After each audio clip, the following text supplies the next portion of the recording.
Hello, all of you wonderful folks. Today, we have got some incredible science stream with the new DLC units, showcasing off exactly what is OP, what is good, what is bad. So you guys can jump into the DLC with confidence, knowing what units you should and shouldn't be using.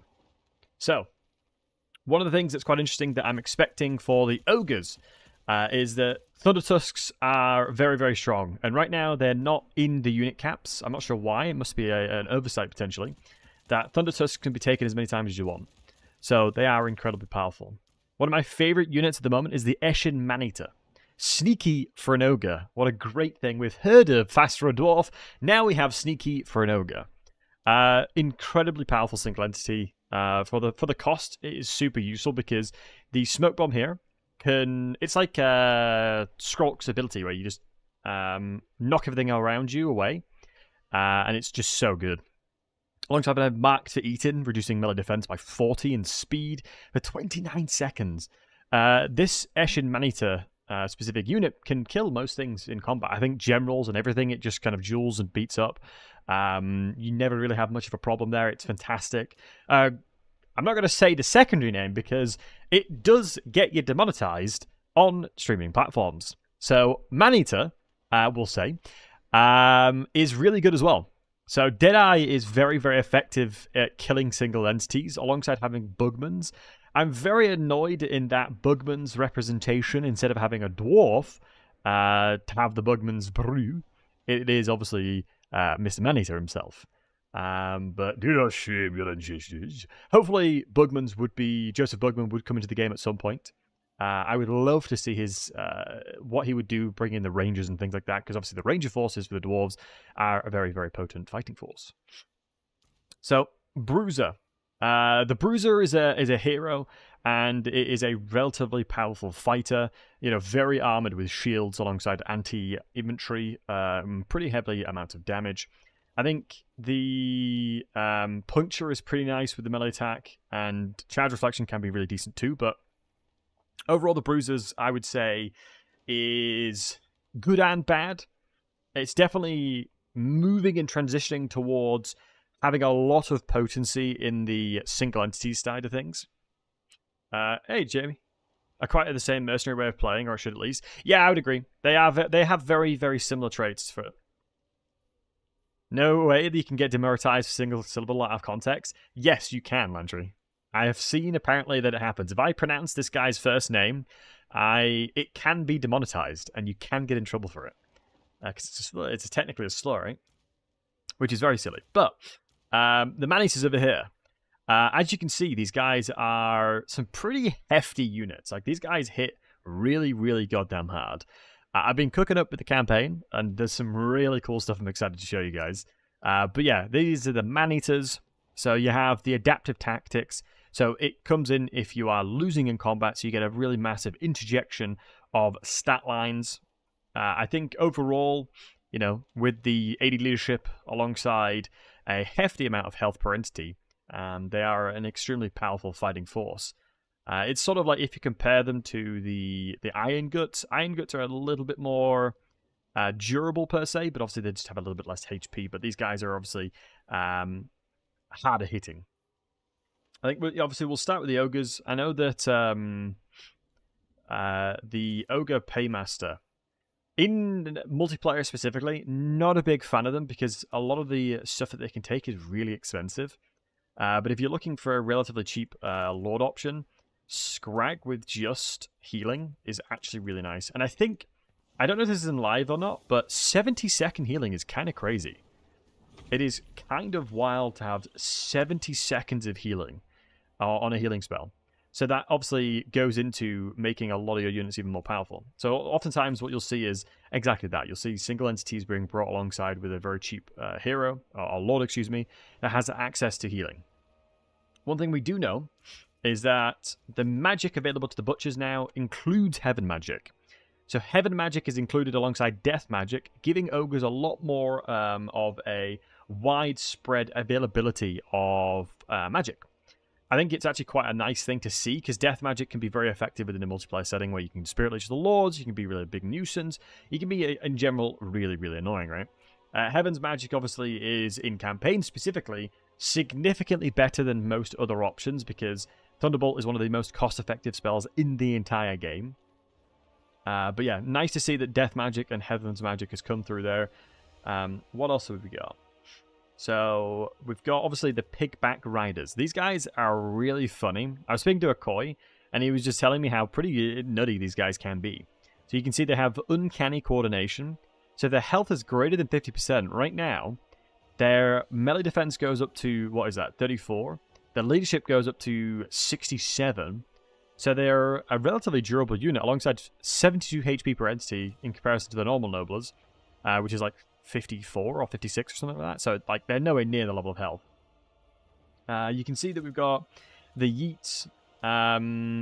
These, I think with magical attacks, we're going to be interesting to see how they perform because the Aura of Frost is actually it is pretty powerful, right? It is pretty damn powerful, and it's really cool to see. I think it's a shame, like, because if you just compare them to Gorges, like, it's just like Gorges just looks so weak in comparison. But the RRR, I know the RRR is really nice because of the Grey Supremacy. Terror causing unit in range is quite interesting. Because obviously it's like Una reverse card. You're a terror unit, I'm a terror unit. Let's buff each other. Let me go ahead and grab. So here is where I think this is probably the most powerful unit on the roster of the Ogres right now. The Thundertusk's crossbow shot is insane. And I'll show you guys, and I'll demonstrate it. So let's just get a ton of, we'll try and play it out with some single entities here. Let's take off unit caps and just get a bunch of Kadai Destroyers in there. And we'll see how we can handle that one. It doesn't really necessarily matter about the Lord. What I really want to test out is just the Thundertusk's ability to defend themselves. So we're rigging the Machinator. I don't believe, we don't have any anti-large options apart from these guys, but I don't think I need to worry too much about that. And then obviously we'll bring in some of the more Thundertusks because the damage they do is actually pretty nutty. I was pretty impressed with them when I saw them. And we'll bring Bragg because obviously he's just kind of a bit of a unit. But yeah, no, really good option there. I mean, how many are we going to deal with? We're going to deal with a lot of Kadai Destroyers, but I think this should be more than reasonable here. We don't necessarily need the Mage, so let's pull out something else. So we'll bring the Thundertusk because I feel like it's a good demonstration of that one as well. And I'll bring a couple of these bad boys because I just want to demonstrate the kind of the level of flexibility that they have. It is honestly quite insane. It's quite funny. So the Thundertusks, despite being anti-inventory, they still pack a relatively large punch. We got a lot of really good units here as well. If the tax is right, that's the new stuff. I honestly think in battles, specifically, the Ogres now have a lot more options available to them. This is one of the really cool things that I personally think about. Wait, I'm ambushing them. Okay. One of my favorite things about the DLCs that come through is it changes up so much in the game. Like, having availability of loads of different stuff really changes the way you play the game. Right, so you'll see here, if I get these Thundertusks a little bit closer, I'm just going to let them fire or just shoot whatever they can. You'll see that their initial firing is like they channel and conjure this, and then throw a big old ball. And Lantry, thanks for 32 months, but I appreciate it. Pogres. Pogres indeed. So this right there, that was where a lot of the damage comes in. So you saw the crossbow shots. It's not this thing that does the damage, it's the guys on top. Whoever has the crossbow, you can see the crossbow damage there. That is actually where the majority of the damage of this range comes from. It's not the big old ball of thingy that they fire out. I'm intrigued to see why they haven't moved towards us. But yeah, you can see there. The crossbow. The crossbow damage is pretty nutty. And it's not even... I don't know if it's like... As the ammunition... Who is the guy with the crossbow? It's this guy right in front. So the guy in front with the crossbow is doing a ton of damage. And they're firing with that as well. So not only are they firing a harpoon, they're shooting a crossbow, and they've got the Thundertusk doing this damage here as well. So I think people are really, really like underestimating the strength of this, because you saw the crossbow shot, and we're going to maybe see a spear as well coming through. If we can say shoot here, Obviously, we'll be able to give a... We'll be able to see when things come through. Yep, so that's the harpoon. I think it's clearly in intervals, where the guy with the crossbow shoots, the guy with the spear shoots, and obviously the Thunder Tusk itself shoots. But it is kind of nutty, yeah. Spear coming in. Yeah, 150 damage. Just naturally them moving around is doing a lot of damage. Which is the reason why I think it's kind of insane. I definitely don't think Thunder Tusks... I honestly imagine that in tournaments and things like that they will probably be capped. I severely doubt, or sincerely doubt, that they'll allow that to come through. Just because of the fact that it's kind of crazy. Because like I said, they throw a spear, they shoot a crossbow, and they have the Thunder Tusk ability. Yeah, which is insane. I actually am a big fan of Brag the Gutsman as well. Heavily mounts of anti-large, just overall a really, really powerful unit. And you can see here, look, the Piggyback Riders coming in with the stat line of the Uncanny Coordination. Like, that's a pretty damn good stat line. Like, if you look, 34, 76, for a relatively low-cost unit. But I'm not gonna lie, they are one of my favorite-looking units in a while. It's just noblers on top of each other. It's so good, man. I love it so much.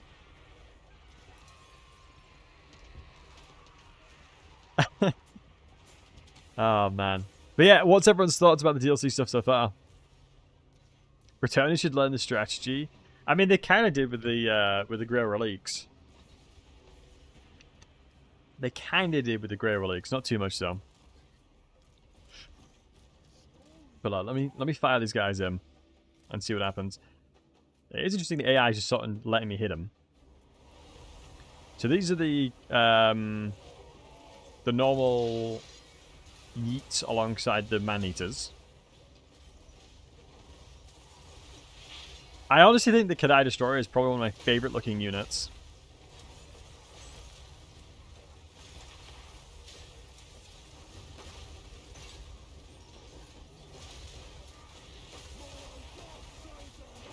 It's so cool. Yeah, they did such a good job making show off stuff. But I do feel like just the damage in general that these guys can pull out is pretty tasty. Oh, some of the units are just chilling out, it looks like. Looks like some of them are chilling out a little bit here.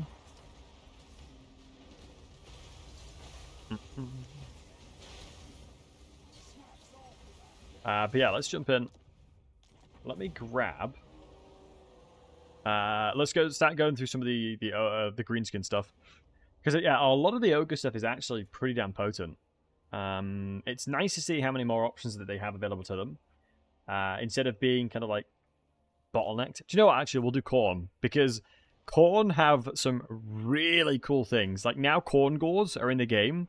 So they have an incredibly potent anti-large tool. 60 armor with a great stat line. With 38 speed as well. So 10 more speed than your normal Chaos Warriors of Khorne. These guys are really, really good. Like, from from what I've seen, they have Unbreakable for 22 seconds once they get low 50%. They have Primal Frenzy, which is just always good, and they've got Frenzy as well. So a really large injection of stat line. Because you can see, enabled if leadership is higher than 50% base. So when they go below 50% HP, this Fury the Skull Throne will ensure that they can fight at their like 100%. So Primal Fury will kick in, Frenzy will kick back in. So they'll be hitting like absolute trucks. These guys are so good. And Corvus, good to see you, buddy. One of the things that's quite sad in my eyes is Khorne right now is in a really good position to like counter factions like ogres. Like, the fact that you can go really, really wide with Khorne Gores now, I mean, you just have so much potential just to beat things up. And obviously, you got the Blood Speaker now, you've got Arabal, you've got Skull Taker as an option. I think this dude is a very interesting playstyle in that I think he's more of a utility-based. Like, he's pure utility on this mount. So Bloodspeaker's looking to do nothing but utility. Wow, Wild Abandon cannot die, but give him 40 melee attack and reduce the melee defense. Really cool to see. And Vial of Trollblood. Wow, unbreakable 73 seconds. It's very much a, I want you in the fight for as long as I physically can. One of the things I quite like about Skulltaker is he's like a mini Scarbrand, you could say. But he's obviously significantly cheaper. So, Skulltaker will be very, very good at killing like dwarves, for example. Dwarven Lords, which are all small entities. You'll have a really easy time murdering them all. So that'll be good to see. But just in general, just the things that they have is so crazy. The Chosen RRR. The Chosen of Khorne RRR is unbelievably nutty. Providing the unyielding assault, so your melee attack will never be reduced. Flammable attacks, magical attacks, and flaming attacks, alongside Frenzy. So this unit alone is just kind of bonkers. Like 63 melee defense on a halberd unit with the amount of damage profile that they have. One of the things that I really want to call out, not been massively impressed with the Skull Reapers or the Wrathmongers just yet. Hey Niski, good to see you, buddy. I'm going to be interested to see how these guys perform a little bit more. But from a perspective of what else we've seen, they seem on the weaker side, I'll say. But I must admit... Where is it? This right here. This Hell Cannon is so goddamn good. I honestly think like a double Hell Cannon opener is just like standard now. Because it's just so strong. Hell Cannons are just so... This Skull Cannon, excuse me, is so good now. Because I think it's... it does like a Vortex AoE as well when it's in melee too. Obviously it can heal and get ammunition at the same time. So just overall super tasty. I think if you're wanting to try and be a bit of a nuisance, the double Hell Cannon openers... Excuse me, Skull Cannon opener is just... It's actually quite potent. I think they've made them so much more accurate now as well. Because it always felt like they were really inaccurate, and that was one of the biggest challenges that you had with them. It was that they just felt very, very, very, very underwhelming. If we put default funds on, and we can just randomize an army real quick. Yeah, the Skull Cannons are just very tasty. I think some of the new units as well, the Slaughter Brew is interesting. The Slaughter Brew is quite interesting. Obviously, you can see here Runes of Binding. If the Lord's still alive, they're unbreakable with magical attacks, and it stops the rampage. So it means this seems like it's not the traditional rampage tokens that get applied to units. It's the fact that when a unit gets damaged, it can rampage. But yeah, obviously we've got Stylia, Angfingrim, and Scar Bloodwrath. Very, very potent heroes as well. Super good duelists. One of the things I really like to do is use Karanak in combination with the rest of the Khornite armies, just to stick around things and just keep them silenced. I do think that the Brass Collar silence stuff now is pretty savage, because it does both healing and it does both spells and items. You literally can't cast a damn thing. So it is very, very savage when you're near that. One of the problems is obviously things are really expensive, right? Stuff is super duper expensive. So we'll get a Blood Beast of Khorne. They do seem okay. I just think that if you compare and contrast them to like Crypt Horrors, for example, you know, it's hard to see like the insane value from them. But we'll drop one of these down and just go a little bit more wide with you. Do you know what we'll do? We'll get some veterancy on the Hell Cannon as well. Skull Cannon, excuse me. So that's a free-for-all. No, we want a land battle, please. Keeps changing from land battle to something else. So that's a randomized army. We'll jump in with this. We'll showcase off what Skulltaker can do here. Should we put one amount? We probably should, honestly. Get additional armor when more than 40 kills. That's pretty tasty. That Hex is really nice. All the amplification of damage is just so good. We will put him on his mount. I think you kind of have to. He's just so good with it. He is just so unbelievably good with it. It's crazy.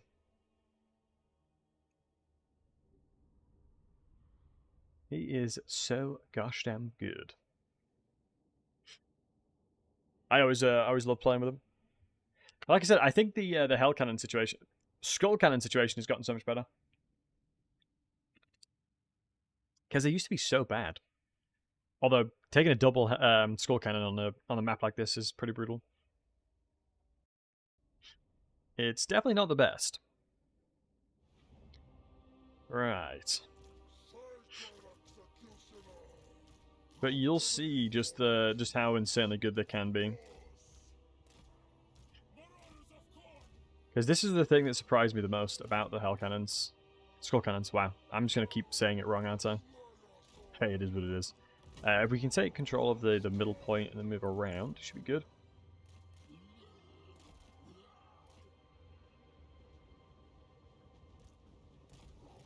Okay. But I want to show you how much more accurate these guys are now. So let's try and shoot the general and see what the dealio is there. Okay, so I did just tell my stream that you guys were a lot more accurate, guys, and you just shot the wall. Yeah, you shot the ground there. So not looking good from that front, but that's okay. I think they definitely are more of an infantry killer. Like, that's what I think they specialize more in. Yeah, there you go. They definitely seem that they are significantly better at just killing infantry. So we can get the doggo in. Ooh, I've just realized. Yeah, we should be able to collapse on him here. That's sort of the savage thing about it. This isn't campaign, is it? It is not. No, I'm not allowed to stream campaign. We are not allowed to play campaign, good sir. I would if I could. Indeed. Hey, ghouls, good to see you. I think, is it what? Couple days? Couple days for the campaign? We'll be able to start doing campaigny things. I believe starting from tomorrow. Nice. Yeah, the Lord's sort of just vibing out, just chilling.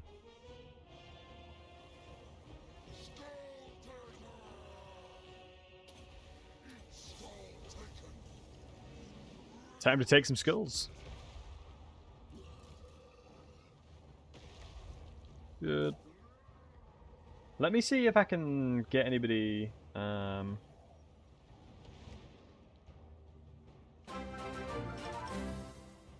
Yo, OPM, how are we doing, handsome? Good to see you, my dude. Thank you very much for the raid. I hope you're having a fantastic day this far. And welcome, everybody. If you guys don't know who Lord of OPM is, I would highly recommend checking him out. Really cool dude. Fantastic streamer. Does some really, really cool Twitch integration stuff. We are currently testing out the new units. Getting ready to stream Arable tomorrow in the campaign. So super looking forward to that. OPM, I was going to ask you if you wanted to play a few battles against each other, but I'm assuming with yourself ending stream, you're probably vibing out. How about? Well, I'm doing good, man. I'm doing good. Yeah, I took some time off work to play, so very hyped. I mean, have you been testing much of the units, OPM? Because my god, the Thunder Tusk and stuff like that is so insane. Not sure I'm allowed to do that yet. Oh, really? Okay. I'm pretty sure you guys can do it. Like, if you're not allowed to stream it, you'd be able to do it offline. But I could check with Josh.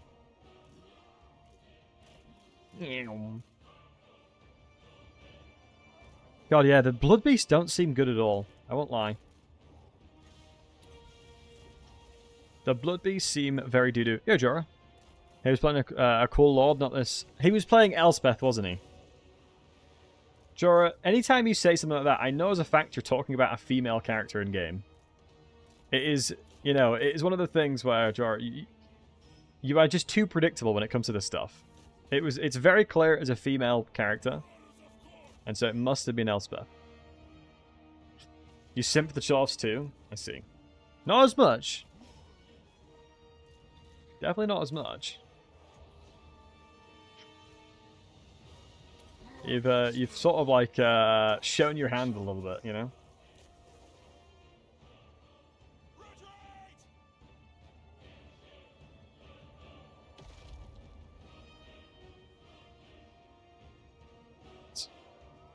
If you're still maybe I'm able to live this, can me do that. Yeah, no worries, dude. Take it easy, my man. Thank you for dropping the kids off. Appreciate you. I'm gonna be intrigued. Yeah, the bull renders is that's where I want to start collapsing in. Hey, you're not a kid. Yeah, LP, dude. Good to see you, man. We got OPM and OPGE. The combination. The wombo combo of wholesome hunks. Hey, Cookie, good to see you, buddy. I'm not a kid. I'm not an adult either. It's a figure of speech, guys. I mean, honestly, if you were to ask my partner, I would be relatively childish. I don't think guys grow up. We just get older. You know what I mean? Like, equally, I still want to buy Pokemon cards and open Pokemon cards, right? That hasn't changed within me. That desire to have Pokemon cards has not, like, diminished as I've gotten older. You know, like, the difference of what I can do now is, when I was a kid, my mum would tell me not to do dumb things. Now, no one tells me not to do dumb things, so I just do the dumb things anyway. It's like, I can eat, you know, 100 chocolate bars if I wanted to. Should I eat 100 chocolate bars? No. But can somebody stop me? No. You know? Would I regret eating 100 chocolate bars? Yes, absolutely. You know, absolutely. Absolutely. But then again, nobody can stop me. Right? Nobody can actually stop me. And that's the key factor. I don't know why the Lord is not landing, because surely they're getting minus leadership debuffs. I know, nothing, not everything's routed. Have you been going for the new Pikachu for the Surge Impact? Oh, I haven't, but no, honestly, I'll tell you guys a secret. My mum, I'm not sure she's still in the stream because she was watching earlier. My mum gave away all my Yu-Gi-Oh! And Pokemon cards. How does the Slaughter Route perform? Great question. I mean, as good as a single entity you'd expect.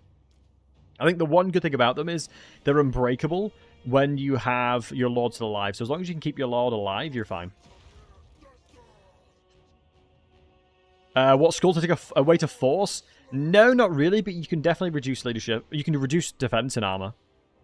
Like, if I can rampage this dude right now, that would be huge, but I can't. Because of the way that they've changed the way that rampades work. I'm very interested to know. There's definitely some weird AI behavior. I will admit. I don't know why there's certain like weirdness that the AI is doing.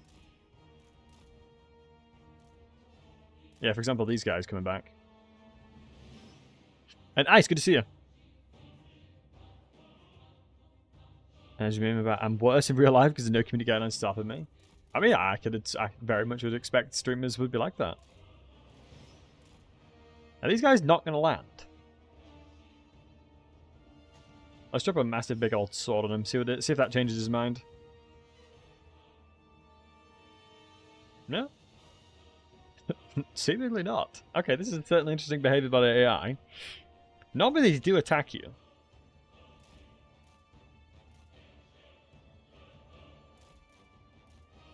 I mean, can you blame them for not wanting to come and attack Skull Taker? You can't really blame them.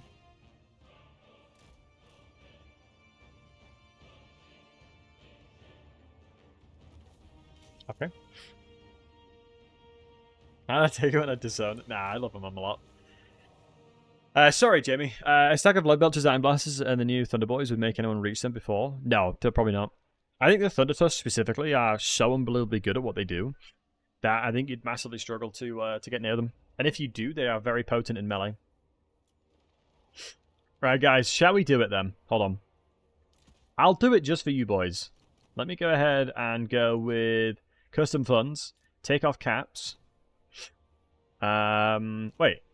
Large armies? Wait, can I have an entire thing of squigs? Guys, should I do it? Should I just have an entire thing of Mangler squigs?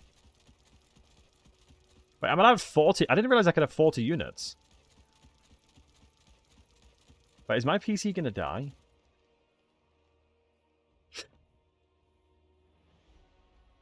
Should I fight, like, tons of peasants?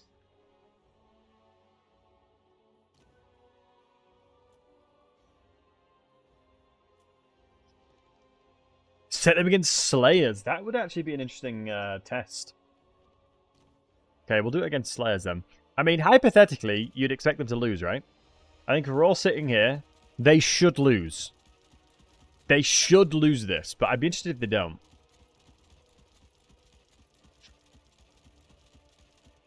I'd be very interested to see if they don't. But can I not level them up? I think I might have to do wrong row at a time. Yeah.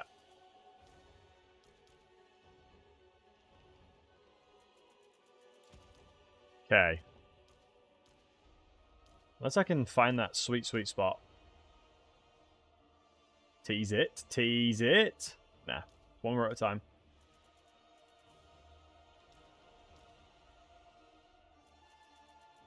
Right, so this is as strong as they can get. Let's put it on Crossroads, because it's just so much better for this kind of testing. I'm just going to send them in. I think what I might have to do to make it not as... Yeah, Lord dominant. I'm going to do that. Boom. I mean, insanely beautiful woman around Twitch. I think Jorah, I think it's one of those things where, since I am an insanely beautiful man, that is probably one of the reasons why I reel you in, right? But no, Varimo, I don't believe you can force them in battles and multiplayer anyway. So, this is the meme stack. The Squiggy Boys. The Mangler Squigs versus an entire stack of Slayers. If the Squigs win this, I will be shooketh. There's no way in hell they should win. Like, theoretically, they shouldn't win. But they are pretty damn good. Oh my god. Right, lock. Oh my god. I didn't realize you could put 40 units in at once. Is this a new thing? Or has this been in the game for a while? Oh.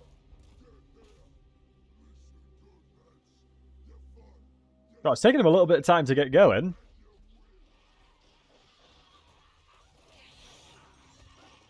Oh my god.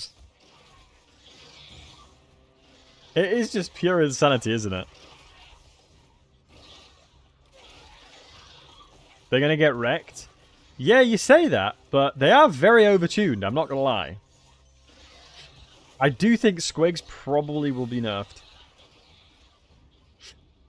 Alright, so we got first contact over here. They are anti-infantry. They have relatively bad melee stats. The thing is, they have force of total destruction. That's what's going to separate them out here. And we may be able to consolidate it. We've got like waves of units going in at once. So yeah, coming through. Oh my god, just the things just flying everywhere. As we walk down the line of pure death, the Squigs are entering combat against the Slayers. Do not shame that ancestors, my brethren. The Slayer oath compels me. Alright, so now is the grand finale. Let's take a little view up above. They're crushing them! They're absolutely crushing them! Oh my god! The Slayers are getting absolutely crushed! What the hell? They're not using their advantage numbers-wise, though. They need to send the rest of the numbers in. Yeah, because the Squigs are now actually teaming up and taking them out by them, like, in a combination. We have lost maybe a couple of entities thus far. Not many have died so far. Yeah, it is a bit of a 2v1 situation, isn't it? But even still, you'd expect the Slayers to crush them. Wow, we have mopped these Slayers up like crazy. Even still, you'd expect the Slayers to win really hard. And don't give me it's like, oh, use the big giant Slayer ones. I don't think that would change much. Because it's like they have 40 armor. That was absolutely wild that was possible. I mean, if you think about it in every which way, there's no way these guys should lose. Hold on, why they've reduced stat lines? We'll have to check if the whatchamacallit's on. And way better melee stats. Alright, we'll do Giant Slayers to test then. We'll do Giant Slayers next to test. Because you got to keep in mind that the explosives that they do when one dies is killing them so easily. Let's send a squad over here. Wow, we didn't even wah. It's honestly like vultures. Yeah, I honestly wonder if the hitbox of the animations is making it really hard to hit them. Just look at this. I'm dizzy, bro. I'm out here being dizzy just watching this. I can't imagine the units trying to hit him.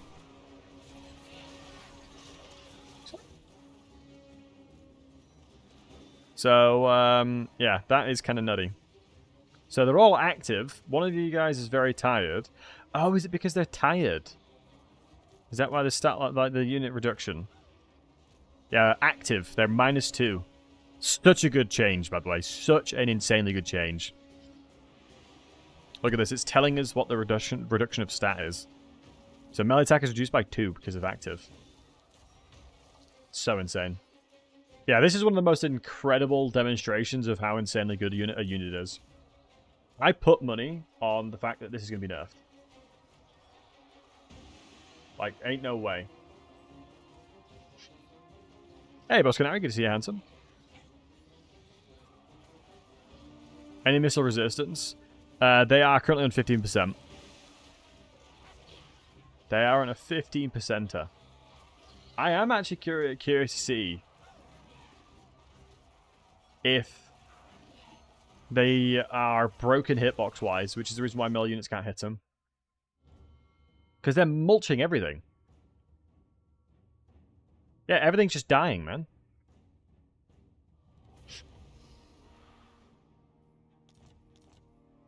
Jesus.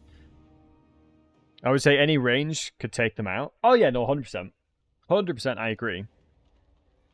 Right, so what we'll do, we'll go over here to make sure that this is, yeah, this should be like this properly. So there's no modifiers. Set dwarves as attacker. Oh, yeah, no, fair shout.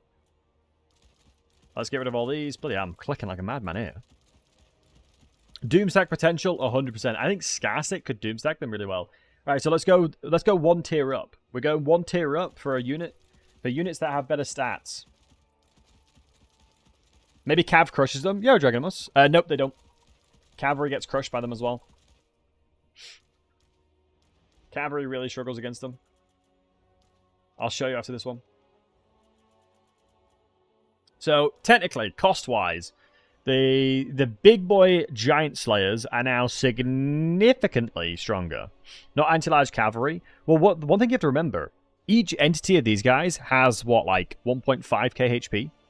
So, just them naturally fighting, they're going to struggle. So, what we'll do, we'll put them against the Giant Slayers, and then once we've concluded the Giant Slayers one, then we'll test out anti-large cavalry. And just see. I think this is a classic case of just having too powerful. I think it may be close to the level of Thunderbarge in this specific unit's niche, should I say? I do think it may be within that realm of being as good as a Thunderbarge, like for it being a cavalry-esque unit. So if this is winnable, then 100% they definitely need nerfing. Like, they need to be tuned down quite a lot. So, I'm expecting them to run at me. And thanks for the follow, man. I'm expecting them to run at me. I honestly think this is, like, 100% doomstackable. If this is what I'm seeing them perform like, I don't think they're going to win this, though. I have a hard time believing they're going to win this. Alright, let's send them in. Grail Knights have anti-large or anti-infantry. Some of them do. There's different variants of them. One has anti-large, one has infantry. Right, so you can see this. Do not shame your ancestors, my brother. These squiggies are gonna be toast.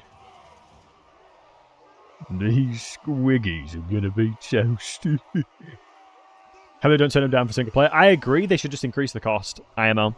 Increase the cost a lot is the best way that they nerf things. Alright, here it goes. Here we goes. The death. Oh my god. The chain of death is upon us. Dun dun dun dun dun. Alright, let's see how these squiggies do.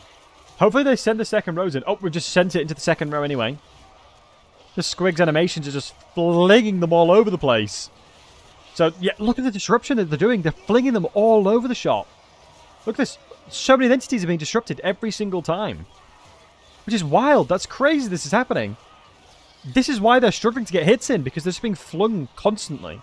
Like, half the entities that will be in a that'll help in a melee combat situation that can hit are just being flung around.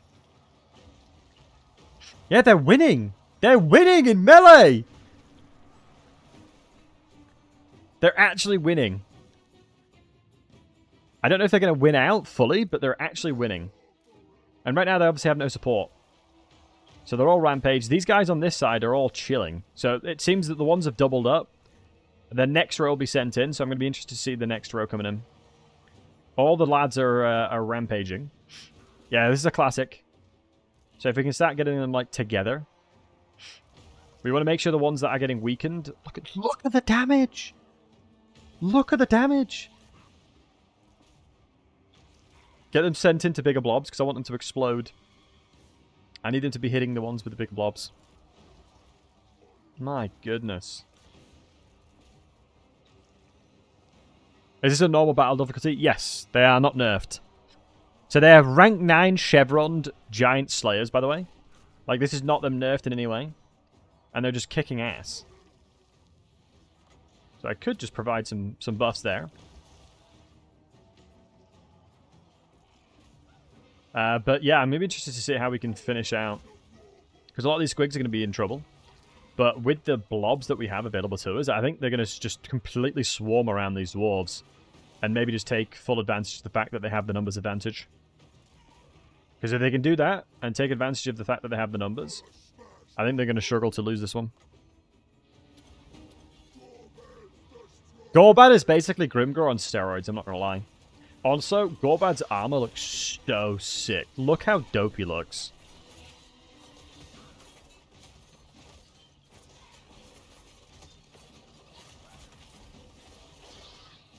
Yeah, it looks like we're falling off a little bit. I mean, but still. To say the fact that they are completely outmatched, they have done incredibly well. Like, this is just wild. Like, generally, this is wild. That this is the level of performance that they're able to achieve.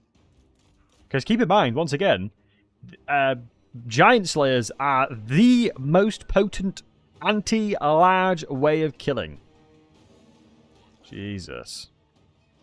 He can hold his own as more of a support lord. He's a bit of both. That's the crazy thing. He can fight by himself, but equally he's a very good... He's got Orcs are the best. And he's got, obviously, his Mangler and the big boss plan. One of the things I do want to show is that the Greenskins, Black Orcs specifically, have insane amplifications of melee defense as well. Like, I'm not sure if you guys have seen that, but you can get insane amounts of melee defense on your Black Orcs right now. It's kind of cracked. Don't they explode on death, though? Can that be helping a lot? Oh, yeah, no, 100%.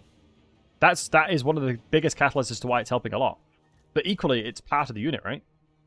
It's part of the course of the unit. It's the things available to the unit.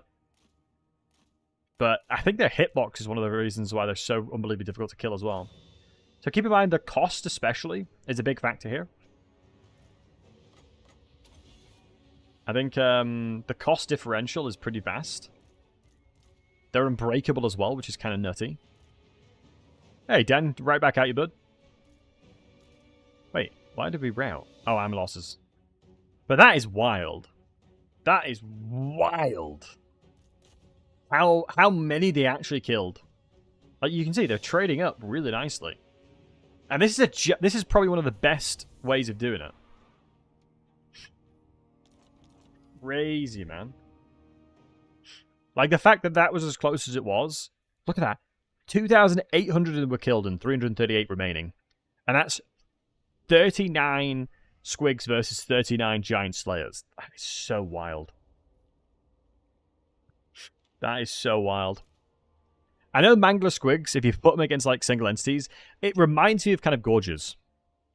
Kind of reminds you of Gorges. Check out the Chosen one. Yeah, sure. Let's quickly do it. It's these bad boys here. Flammable, magical attacks, flaming attacks, bonus versus large, unyielding assault, so they can't reduce their melee attack, great armor, health per entity. Yeah, overall just an insanely good unit. But we'll go back to the greenskins.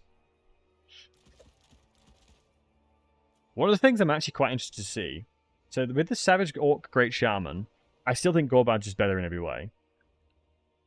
Look at this. Immovable Bulwark.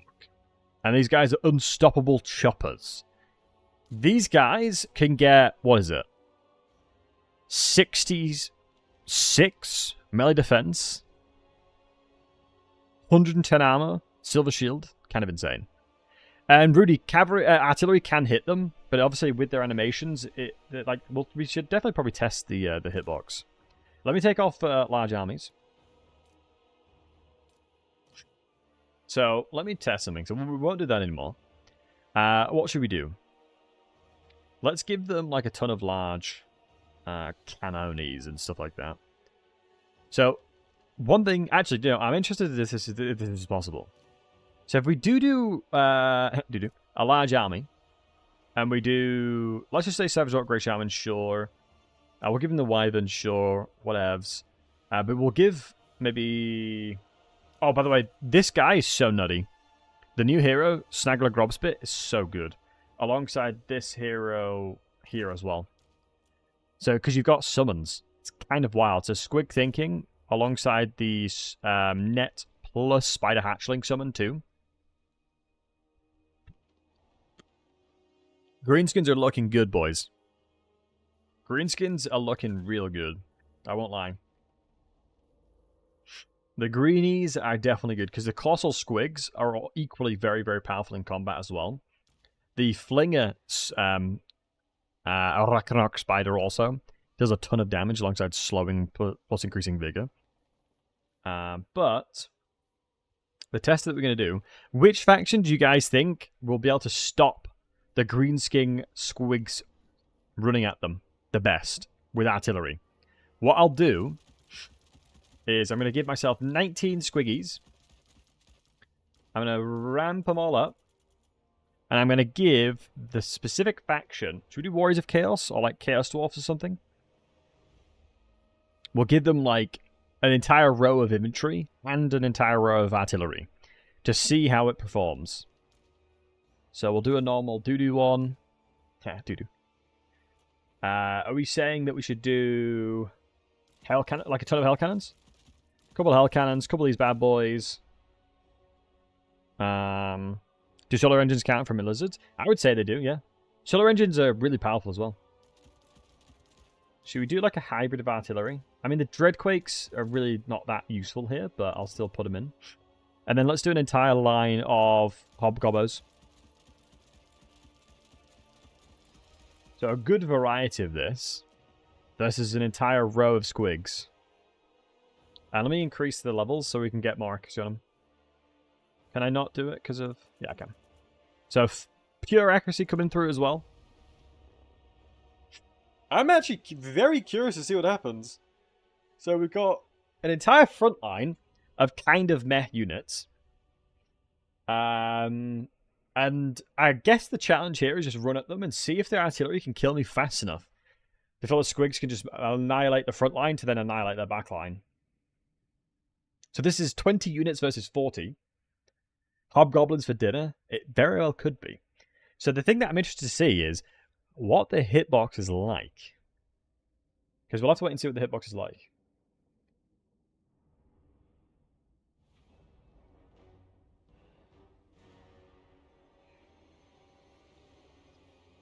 Let's see. So. Now, wait, what's the positioning? Not the best. Not the best positioning in the world. But yeah, we'll jump in, run at them, run at them. Due to the fact that our formation is quite large, it may actually They may wrap around a little bit. So that's the Dreadquake Mortars coming in. Obviously, they're going to be really bad. Let's see, this is the Hell Cannon coming in. Okay, definitely did a lot of damage. So they're taking a bit of damn here. Relatively accurate, but they're still running through. Deathstreaker should be on the single target shots, not on that shot, the shell. Some of them are rampaging, so they're going to be running in as much as possible. They're going to try and start breaking in. Looks like we're a little bit outnumbered here, but I don't think it matters just yet because they needed to do a lot more damage than this. The Squigs are starting to close the line against the Hobgoblins, and they're going to have to start crunching the numbers here. Look at how many of them staggered them. Their entire front line's just dead. Hell Cannons are getting point-blank shots. Jesus. These guys have been slowed down by the monstrous impact of the Dreadquakes. They're going to start running back in here. As you can see, the front line's just being mulched. They needed more time. I think they needed a ton of archers, potentially. I think archers will just make their lives like hell. The minimum range of engagement will make pretty much the majority of the archers, the artillery, useless now. And the Hobgoblins are just going to get absolutely mulched. And you'll see that the damage these guys do with the Magma Cannon, onto the Magma Cannons, is insane. Like, you can just see massive chunks of HP just coming out on the health bar with these guys just hacking away at them. It's so wild. It is so insanely wild. Questioning Dwarven Grapeshot. Grapeshot, I don't think will do enough single target damage. That's the problem. I reckon Draw the Angers would be great, providing good layout. Yeah, potentially. But yeah, you can just see that they just completely take over. We have lost, so far, one entity. And that was because I think one of them, like, really hard focused. Dreadquake Mortars really not doing too much. Squigs. Yeah, they're so insane, man. Oh, my goodness.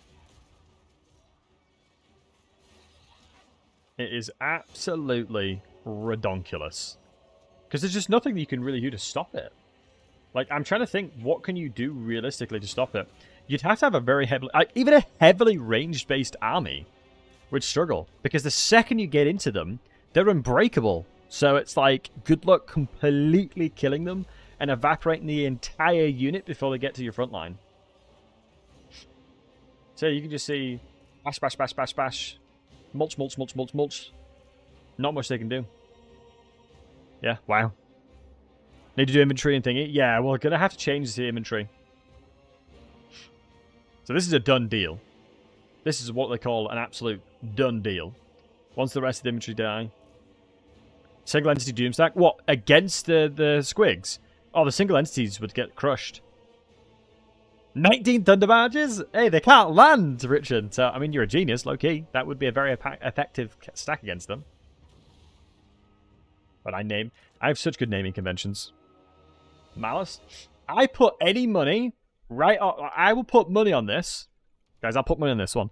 I would say one... I would say two, maybe even one would beat Malice alone. I put money on it. I put money on it. I think you guys underestimate how insanely good these guys are. Alright, we'll test it. Alice, we'll put him in his mount. We'll give him his healing, give him everything he needs. No worries. I'm going to send 2 Squigs at him. We'll send a couple Squigs in. Do you know what? Just for the sake of it as well, we can throw in like a dragon as well. No, we won't do the dragon because I want to see Malice get crushed first. I'll show you Malice getting crushed. Like, I honestly think there's a potential even one could win.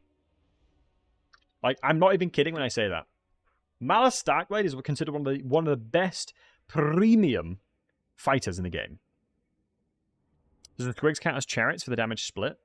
Good question. No.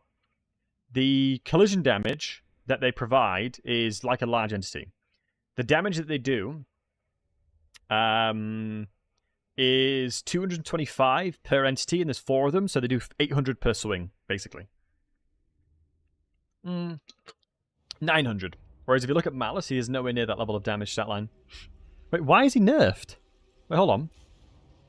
Damage... Oh, difficult multiplier. Hold on, concede. Redo. I'm not having that. It's reset the bloody bar and put him so he's nerfed. I don't want that. Stop resetting this bar. There you go. Test it. If you win, Eternal Glory is yours. If you lose, give a random sub. Sure, I'll do that. Give him his items. He has his items. He's got his healing items. I mean, the really cringe thing I could do is make him transform and run away, because he wouldn't be able to catch me.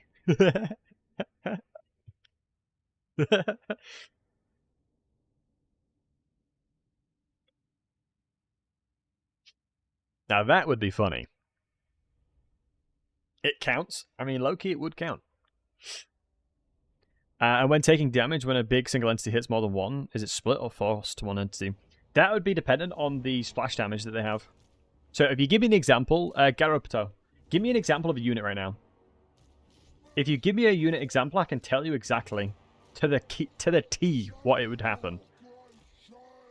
Because I can tell you what the splash damage is by either by memory or looking it up. So he has his warpstone thingy, Bobby. Right, we'll test with one. I'm actually curious to see if one can beat him.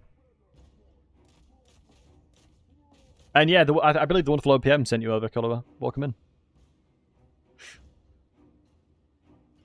in. Right, I'm actually quite interested to see. So I put money on that 2 would win. I'm going to see if 1 wins. We'll get the second one in reserve. 82 speed coming in. So Malice has his just insane amounts of damage, healing, and obviously when he's in combat, he gets a ton of healing too. So we'll see. Right. We'll see the squigs coming in with their absolute lunacy. Throwing all their units all around. Engaging in combat now. Malice versus the Squiggy boys. We'll come out of the cinematic camera and have a little look, see what the damage profile is liking. I'm going to move them around this way, just so we can get more of them attacking at once. I trolled them a little bit there, that's fine. So yeah, they're doing a good amount of damage.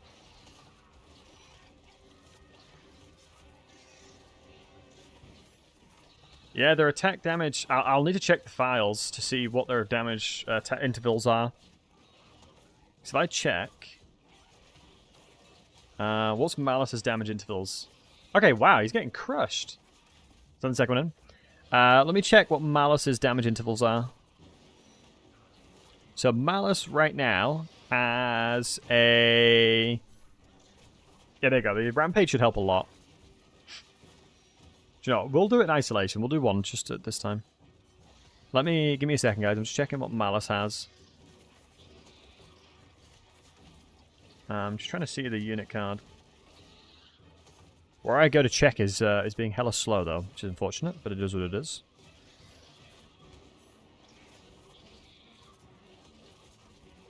I'll give it a second to load. I mean, Malice is healing an awful lot. He will be starting to feel a little bit fatigued, which is good. Send the second one in now. Thanks for the follows, guys. Appreciate all the follows. But you can see here... Yeah, maybe I just need to cycle charge him, because their charge bonus is insane. Because it's the melee attack that's letting them down. So let me cycle charge. Did I even specialize at killing single entities? Nope. Look at his HP. Look at his HP right now. Look at how much he's getting crushed. This reminds me of Gorgeous, man. This reminds me of Gorgeous release. Won't lie. Hey, Rich, it's good to see you, matey. Oh, is it Anderson?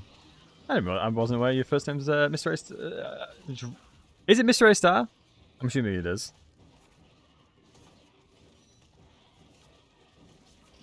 Hold on. Yeah, look at this. And they stagger too. That's the crazy thing. They have a really high stagger. Wait, why is it not showing me what Malice's stats are? Oh, I can't check what his things are. Oops. Yeah, looks like they're winning.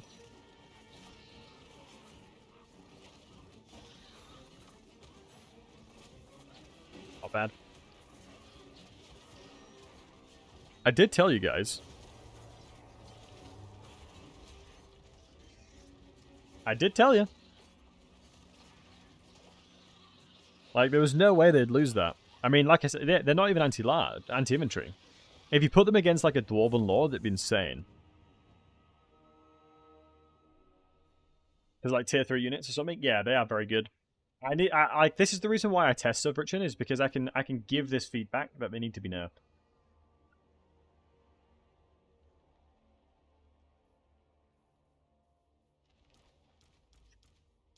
Alright, doubled right back at you, but I'm doing well. And I think with the combination of like having summons and having such a cheap Night Goblin War Boss on a Squig as well, with Squig Summon, so goddamn good. Because Squigs as well have been buffed. They gave Squigs, if I'm not mistaken, since they now have their own unique Squig ability, that means they have Squigs go wild. So when enemies are nearby, they get 12 leadership. That is not...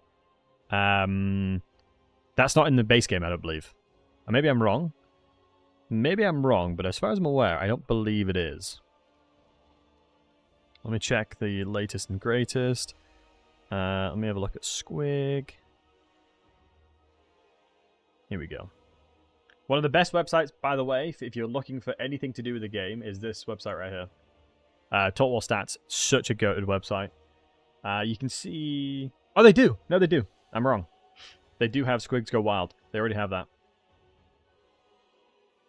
They already have Squigs go wild, but they don't have a Squig-specific trait. So that's the difference. That is the difference. They have a Squig-specific trait now. Because, yeah, all of these lads have Squig-specific traits. Yeah. I'm going to be interested to see if the stat line was increased at all. 26... 26, 27... Yeah, no, nothing like that. Interesting. It'd be interesting to see how they perform. But yeah, I think this guy specifically, you're going to want to get him really quickly. Even in campaign, I bet.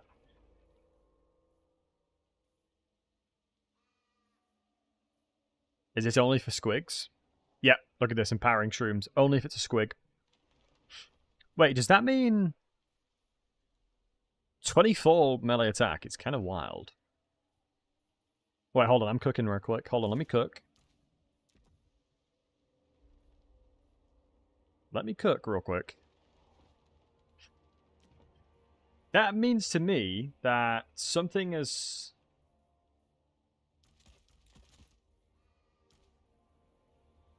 Sure, they'd be able to kill like 3...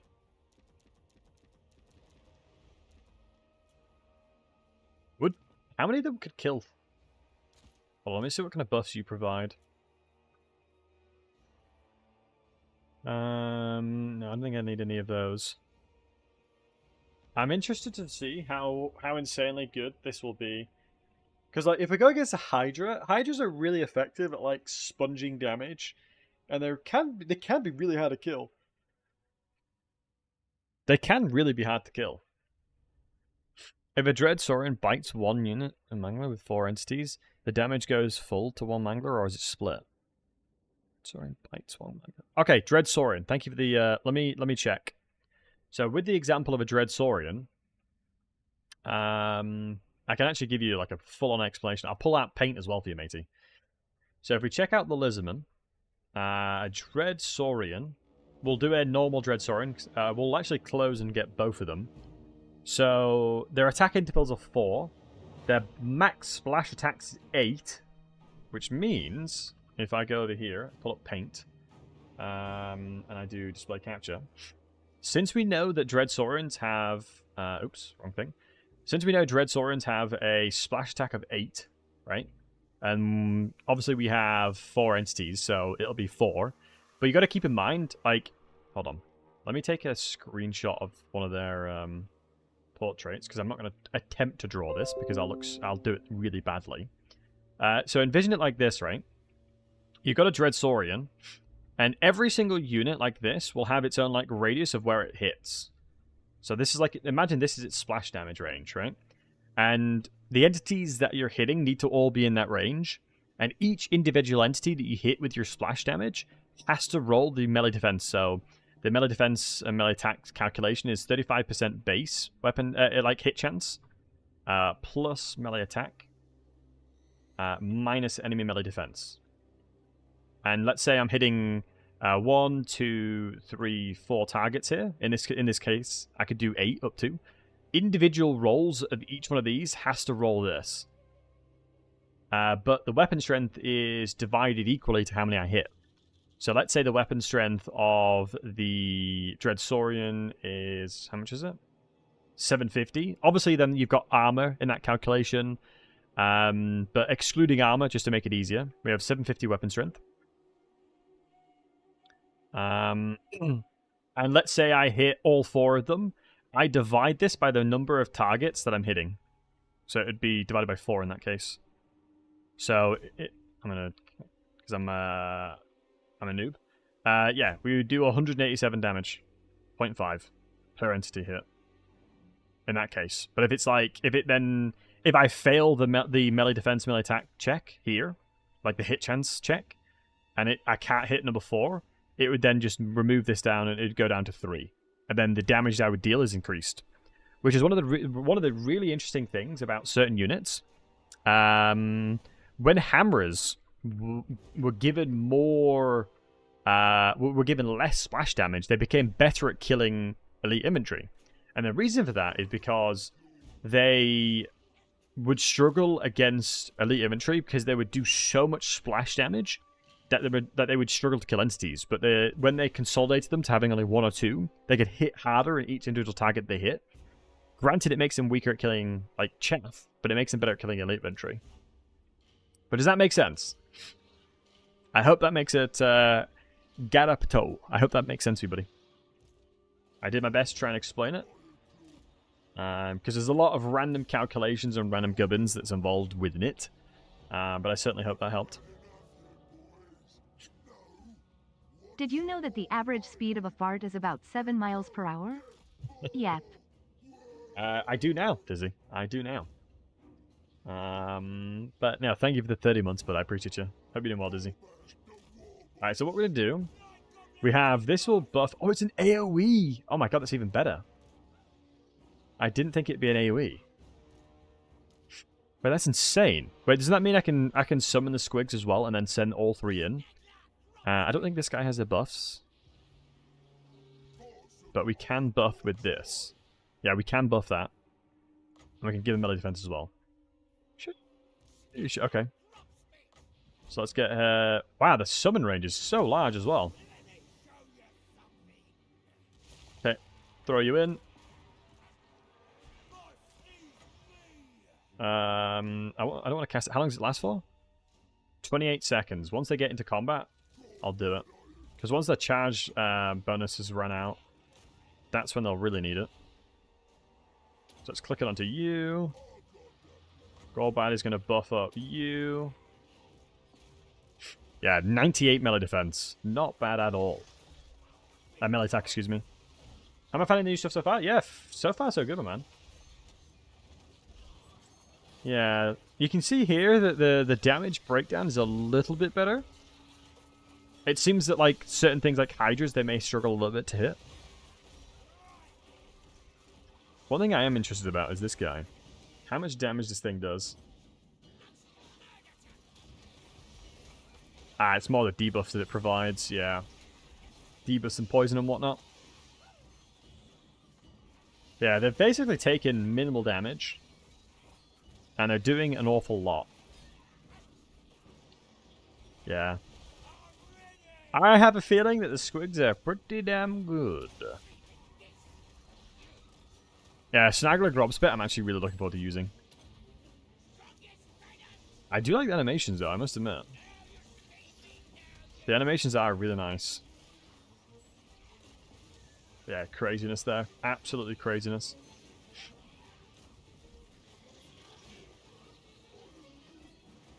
I think, wow, you can summon another squig before the other one goes up. Wow. Hold on, what's the timer on the squigs? Is it a default timer? That seems escalated, like that seems increased. 115 seconds of stable? And then weak is 30 seconds? 145 seconds seems longer than normal. Had they increased that? Hey, Junkov, good to see you, handsome. Had they increased the timer of that? I don't remember Unbinding being that long. Hold on. Where is my little website that'll tell me? If I look on the vampires real quick.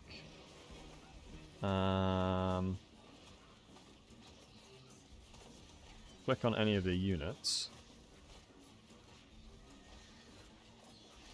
That doesn't say.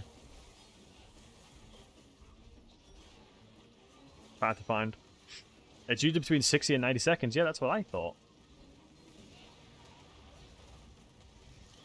So I don't know if that's an intentional change. That is a lot longer than it should be.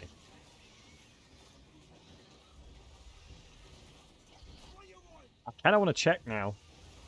Let me check. Who would we check? We could probably check very easily with counts. Like, really easily. Just load in as a vampire ultra and just summon something. If we go to vampire counts, get Vlad. Vlad the Chad as always. Raise dead, boom. Summon saving spells. I mean, yeah, I think normally they'll use the same for any kind of summoning things. It'd be cool if you could, like, get multiple units from different factions in one go. As a real tester. There's probably a mod that does that, low-key, let's be honest. Modders always come in clutch for that kind of stuff.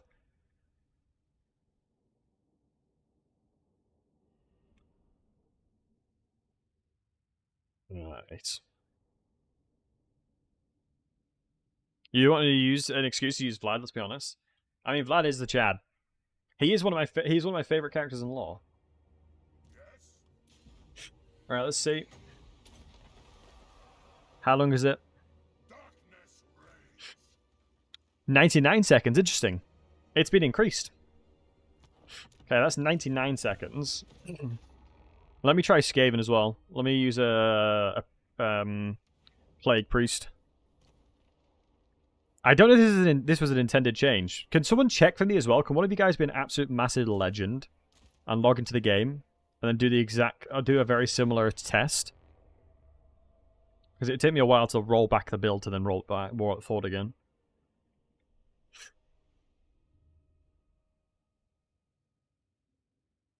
And Trendulous, no. Sorry, it took me a while. The Paymaster's AP is still there. He's still very much a heavy hitter. Because I'm actually quite intrigued to see if it's like a intended change that they're making summons last longer.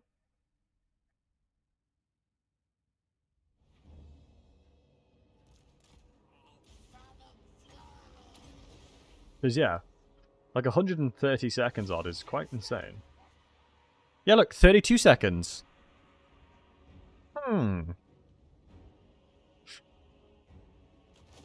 Interesting. So we went from 130 to 99 to 32. I guess it does make sense per faction. It would have variants, but usually it's not the case. Kugath versus Squigs or Valkyr. Valkyr would get crushed. Like, it is actually kind of wild how fast Valkyr would die. I'll show you, though. Because Valkyr's a small entity, keep in mind. Like, without a shadow of doubt, Valkyr would lose to one of them. Without a shadow of doubt. Valkyr would get her absolute butt kicked. Like, I honestly guarantee that there's no way Valkyr wins this. Right, 10 gifted subs on the line. 10 gifted subs, guys. 10 gifted subs. Valkyr is anti-large. She's a very strong anti-large unit. She will hit hard. But 10 gifted subs, deal? Deal? Shake on it, boys. Shake on it. 10 gifted subs. 10 gifted subs if a Squig loses against Valkyr, 100%. There's no way that they do. There's no way the Squigs lose against Valkyr. But she does have Hell anti-large, doesn't she? If I'm not mistaken, she has Hell anti-large. For God's sake, it's done the same thing, and it keeps resetting the damage modifier. Keeps resetting the damage modifier. It's not a fair test otherwise.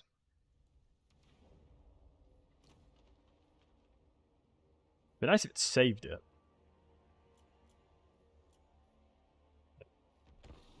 Hey, Verma. The cheese. Do I have the 7TV emote? That's the deal. No, I need to get it in. Where is it? There it is. I love that amount. the XSD dealer is good as well. All right, so 10 gifted subs on the line,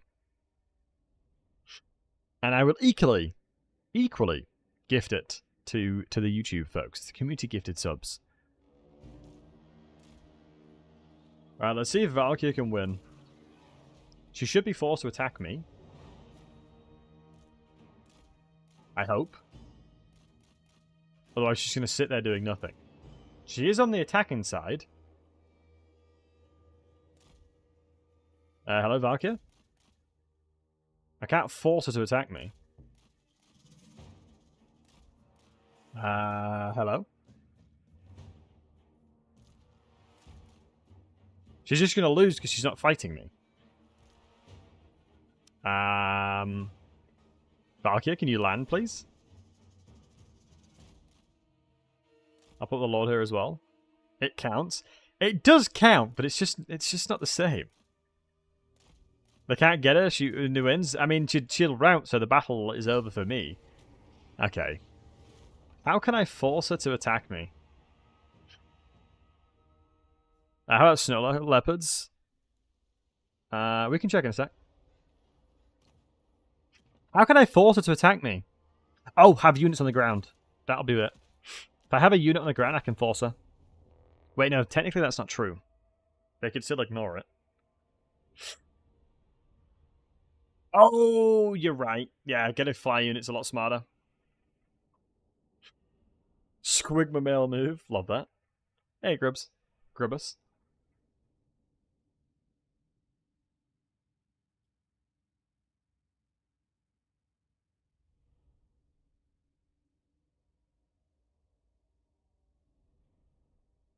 Alright.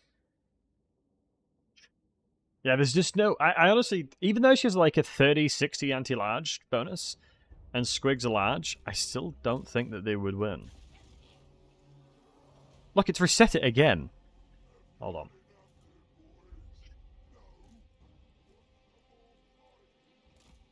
One might have been opened? Yeah, probably not, you're right.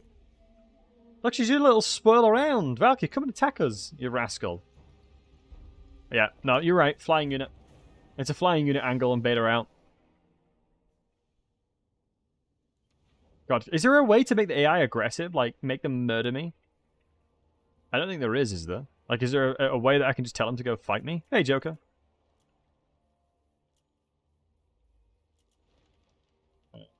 I wish it would save that. I need a flying unit. Ambush?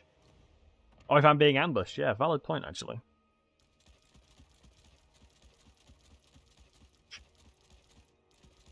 Let's get 2 just in case.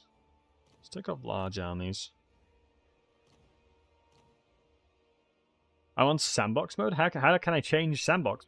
Oh, you're right! You legend. Yeah, you're completely right. What an absolute Chad. Thank you so much. Yeah, that should mean that they'll actually attack me normally now. Yeah, what a Chad. Good shout. That is new, yeah. You can make the AI just really dumb. What a Chad. Hold on. Can I give you a sub on YouTube? How do I gift you a sub? I still need to learn this. How am I able to give you a membership?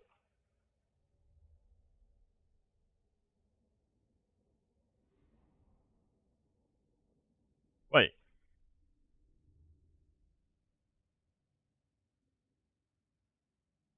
Okay, there you go.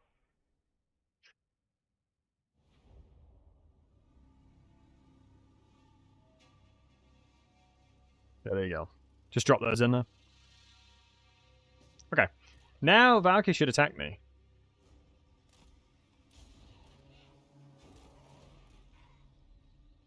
Okay.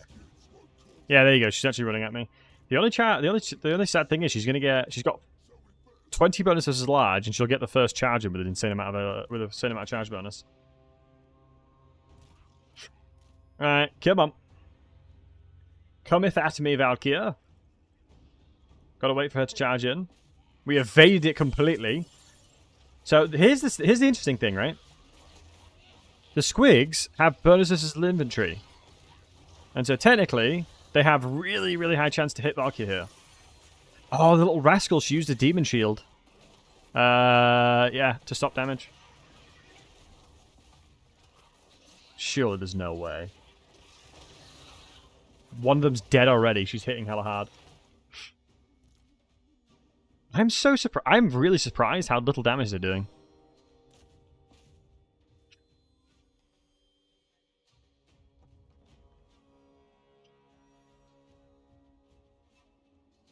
Yeah. That does surprise me. 6 HP. Because, I mean, I guess in a lot of ways it's RNG as to if a hit or not. Because the melee defense is actually quite low.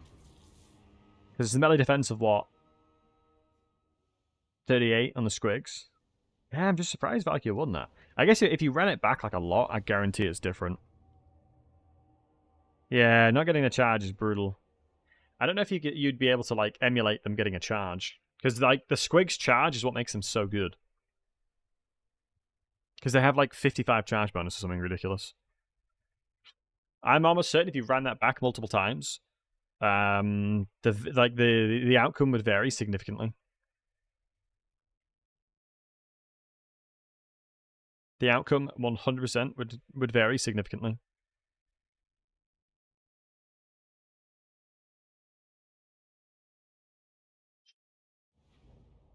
Okay. If I can charge up together, we'll make it so Gorbad takes the tankage.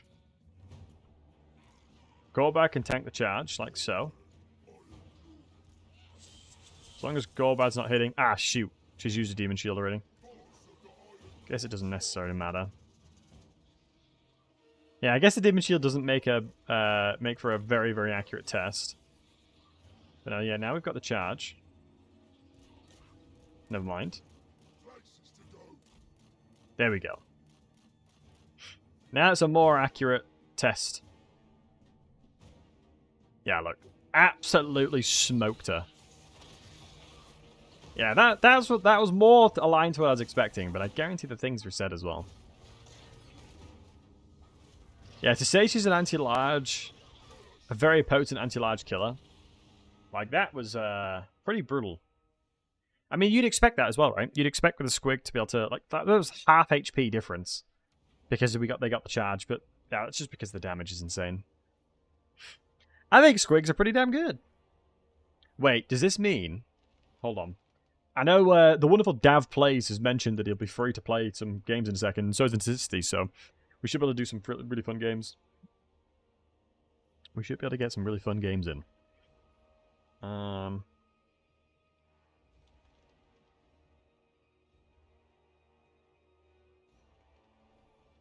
Okay. The one thing that I'm interested to try out more often... Guys, Colossal Squigs. What's everyone's thoughts on the Colossal Squig? Have we seen much about the Squiggies? Have we seen the Squigs perform? They're adorable. Heck yeah.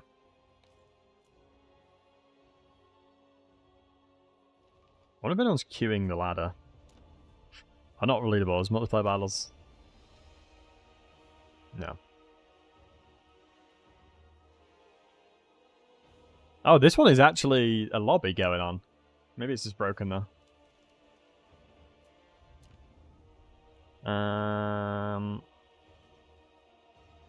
Ranks, leaderboard. No, multiplayer battles. Battle. Seems to say AI.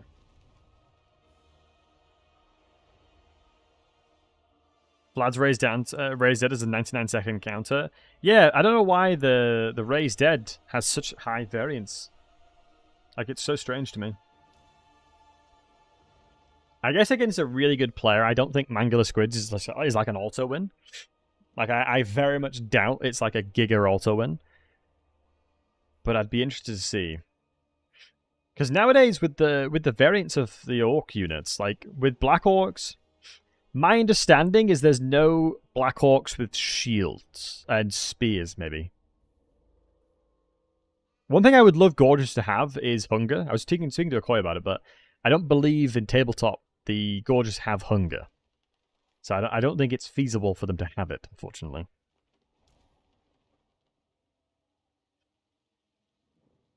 Oh, wow.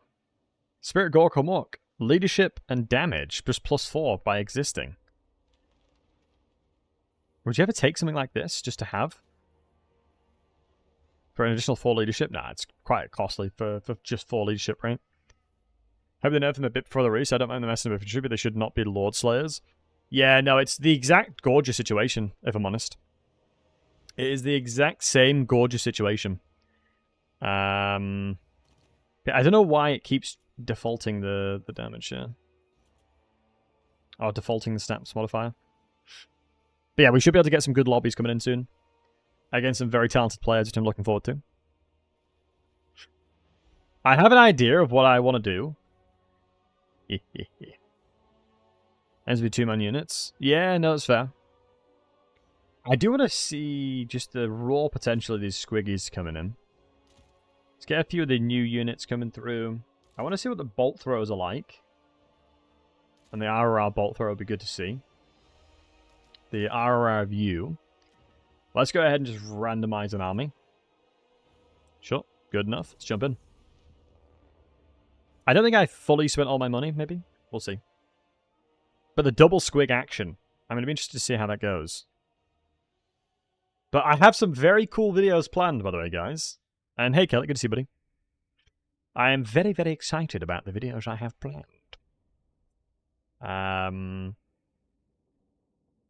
So yeah, I'm going to make sure to fire those out tonight. Well, get ready for them to be tomorrow. But yeah, the Fire Lord is going to be interesting. The RRR, this is the best, I believe, the aspiring... Is it Claw something or other? What are they called again? Chosen of Zinch... Oh, it's just Chosen of Zinch, but the RRR version of them is just so good. Right. Let's have a look at the squiggies. I do love giant. Colossal... Oh. Okay. Gross.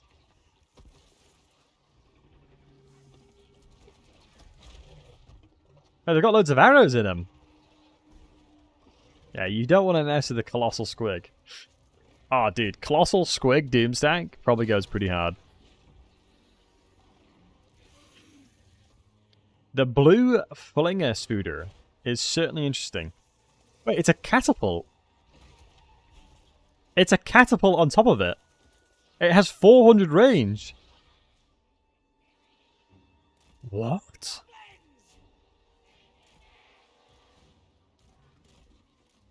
Dude, that's kind of nutty, no? Yeah. Alright, let's start shooting the Chosen then. Let's see how accurate this bad boy can be. Yeah, Doom Knights have always been relatively mess. I'm not really worried about them. But here's the Web Flinger. Not bad. Especially with the slow coming in on already very slow units. It's quite nice. 25%. Alongside giving them 5 Vigor. Excuse me, 10 Vigor just off the wrap. Off the wrap. Yeah, already -2 meta attack. So fresh has no implication towards your stat line, but active, once you've consumed enough fatigue, does. So you can see everything else is fresh, but they're now active. So just that one individual shot reduced melee attack by 2. It's such a good visualization tool now. I'm so happy they changed that. It's so good they changed it. But you'll see, I suspect it'll probably go into Tired soon. Or Winded, yeah. It's gone into Winded. Boom. Jesus, man.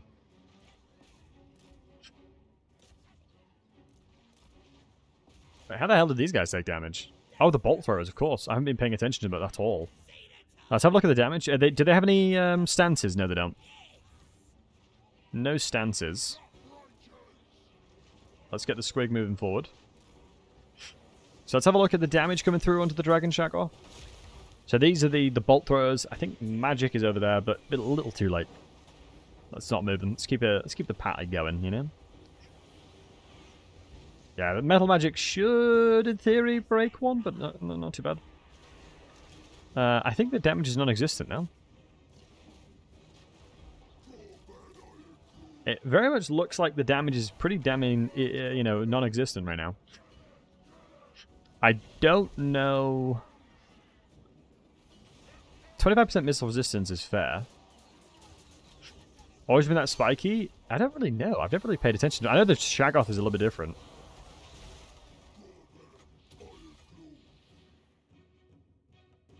Oh, can he not buff himself? Yeah, he can't buff himself. Big sad. I think the RRR squig has an ability that poops around him. Yeah, it looks like the bolt throwers are a bit of a waste, unfortunately. Yeah, look at that. Very tired already before they've even come into battle. That is savagery at its finest. Yeah, that flinger is going to have a lot of value. Because it's really cool you can see firsthand the value it does. I really like that. We got a decent hybrid unit here. Bigger monsters, bigger target. Well, yeah, especially with the change. Okay, here's the Vortex spell coming out. Probably better versus cavalry. Yeah, valid. But, I mean, just looking at the damage it was doing, it just seems so goddamn low no matter what. Okay, that Vortex spell kind of went hard. Seems really decent against low tier, though. Like, low tier normally is where it'll probably thrive because of the fact that it's relatively low armor piercing. This is what makes these guys so unbelievably effective. Look how much stagger they're doing. This is probably why they last for so long. Because look, now they're getting hits in. But look at the entire AoE staggering coming through. Look, all those entities just staggered. I might have to make a video just on these Mangler guys. And just demonstrate how crazy the stat line that they have is. Because normally, it's like the stats that you can't see is one of the, like, normally why certain things overperform. It's always very interesting to me, anyway. But yeah, sometimes their ability to stagger things is huge, huge, huge. Yeah, look, wow, they straight up beat the halberds. That is kind of wild. Please don't have healing. That's just a cloak. Yeah, we'll have to test them against cavalry. You're right. We'll give them a go. The squigs are going at it. I think the squig is fighting against a Shaggoth, which is obviously exceptionally good at killing large stuff. But has perished. Let's see if these lads can beat this Doom Knight up with 28 HP. Oh, they're trickling. One hit 10 on it. 4 damage, 10 damage, 8 damage. They're routed, that's fine. Normally keeping them out of combat with how much ammunition they have left is probably a good idea. Yeah, we turn that around. Yeah, kind of nutty. Kind of nutty, I won't lie.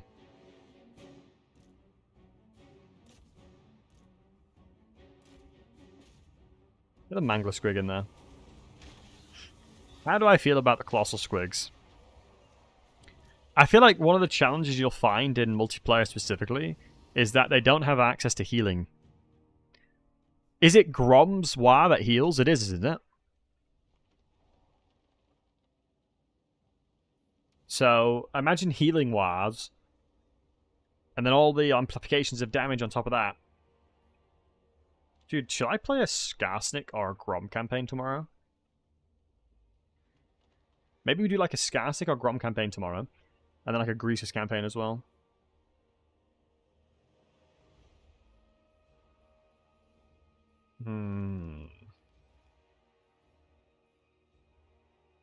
Yeah, especially with the new variants of Orc Boys, it's so nice. So nice. Yeah, I'm not a fan of the bolt throwers, if I'm honest with you guys.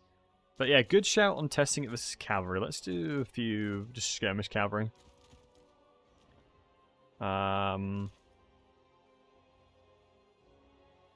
Let's check its performance, because from what I've seen and the things that I've heard, they are underperforming a lot. And they don't seem that useful. Which is wild because of the price point they're at. Yeah, the Ragnarok Flinger is really cool. I'm a big fan of it. Anytime you can apply fatigue to something, it's so good. Poor accuracy. Yeah, that's one of the biggest challenges about poor accuracy. Only when you start getting chevrons do they become really useful. So the difference between these guys will probably be pretty vast. So we'll do a comparison. We'll do a damage comparison. This guy will shoot the one on the right. You will shoot the one on the left. Left and then right. So if we go, you shoot you. You shoot you. Let them move forward. So the squeakies moving up. Let's get these moving up. Get everyone else moving up as well, just to create a bit of a barrier. So let's see the HP difference. Their range is the same. Obviously, the damage we'd expect more from here because they have bonuses like just in general more damage. But that being said, they're combining into two. Okay, AI. Oakley dokily, thanks for that, AI. But you can see, look how little the damage is. Look at how little this damage just doesn't seem that good at all. It's almost like an arrow. Like a normal arrow is shooting them. I mean, I think they're shooting pretty... No, they're not even max range now. Yeah, this is pretty... I would consider it relatively disappointing, damage-wise. Let's do one volley with these guys, and as you can see, half HP to them already. So in the period of time we had one volley from these guys continuously shooting has done the same thing.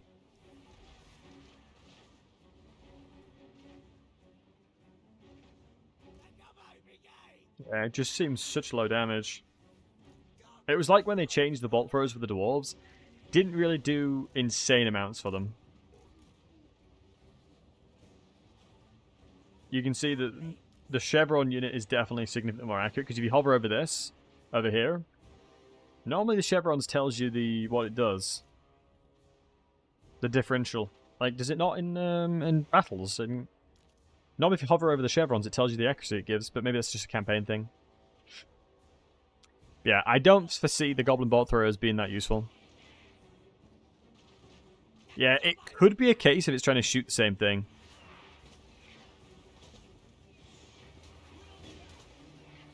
Yeah, I mean, it looks like it's killing things when it shoots them.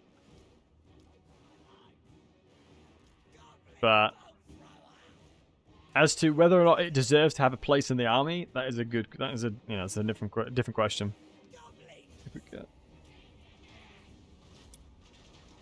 Yeah, I'm not sure.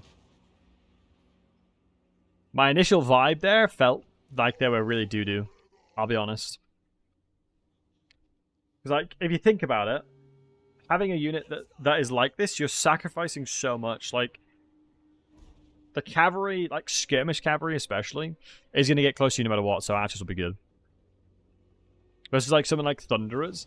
I think it's 650. Kelly, good question. I think these guys are 650. Yeah, 650. And Thunderers are what, like 700? Yeah. So definitely doesn't seem like anywhere near the same kind of level of potential. I mean, the thing that I'm thinking is like the most overpowered at the moment, I think honestly Ogre's got the best stuff. Nah, Greenskin's got really good stuff too. The Manglers are just so insane. Yeah, I think Thundertusks are so strong. Bruisers being as cheap as they are is really good as well. The Eshin single entity is so good too. Where is he? The Eshin Manita, so good. Having the ability to run around unspottable.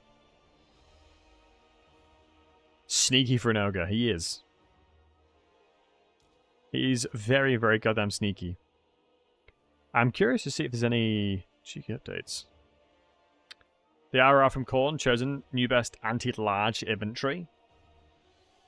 Good question.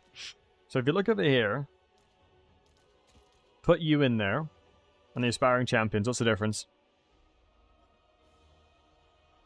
So the aspiring champions have more armor, more HP, but they don't have barrier. More leadership, less speed, more melee attack, more melee defense, less weapon strength, but there's less entities. I think it depends on what you're fighting, right? The Severed Claw, these guys are more effective with healing. Like, if you can heal them, they're obviously they have more health per entity. Like, for example, what is it? These guys have 9,040 HP, but if you include the barrier, we'll include the barrier. So we'll say it's 10,040, right? Divide that by, what is it, 16 of them? 627.5 health per entity. And these bad boys have... Actually, doesn't look too bad. 131. Not bad. The Skull Crushers of Khorne have more speed. Skull Crushers of Khorne. It's so insane to be the Warriors of Chaos ones. Let me go over to Khornites. So. Oh, the Cavalry. Skull Crushers of Khorne are on 70 speed. That definitely seems good. That seems more than most Khornite stuff. That definitely seems better than... we can check real quick. We go to... Khorne real quick. Skull Crushers of Khorne. What's their speed in game? 62 speed. They've had a speed buff. They've had a +8 speed buff. Yeah, I believe they've had a +8 speed buff, which is a really nice thing for Khorne as well. So it looks like across the board. Let's have a look at the Chaos Warriors as well. So we go Khorne and add all the Chaos Knight stuff. If we look over close. So the Chaos Knights of Khorne have 70 speed normally. It looks like the Blood Crushers have been... Yeah, the Blood Crushers and Skull Crushers have had their speed increased. To match with the other cavalry. Yeah. Blood Crushers and Skull Crushers have had their speed to match with the normal Chaos Cavalry. Which is good to see. Because, yeah, the Skull Crushers being as slow as they were was kind of lame. So that is a very big buff for the Khornites. Especially with the rest of the roster. Like, I mean, the Khorne Gauls are so goddamn good. So insanely good.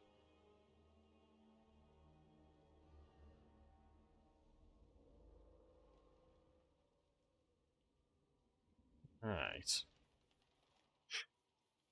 Yeah, we haven't really tested out the new units for Khorne.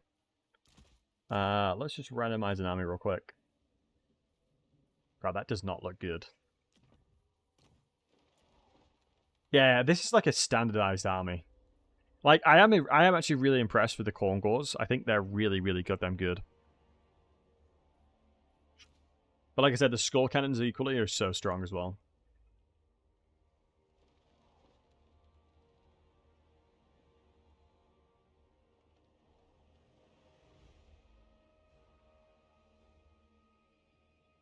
Alright.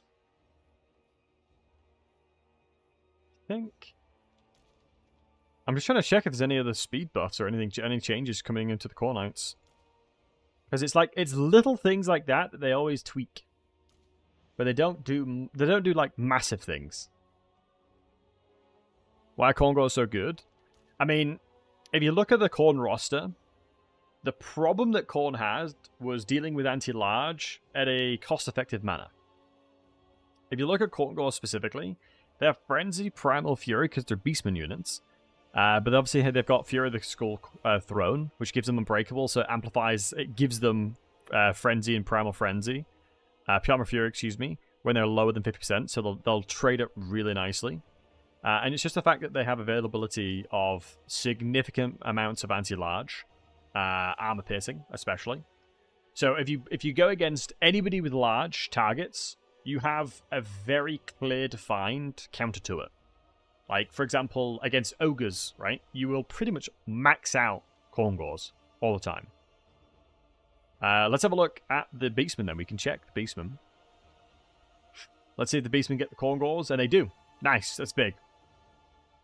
So Beastmen can now recruit Khorne, which is huge, dude.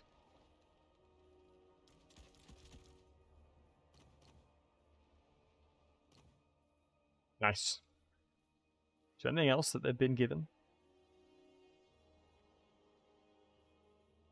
Anything else? Just looks like Khorne.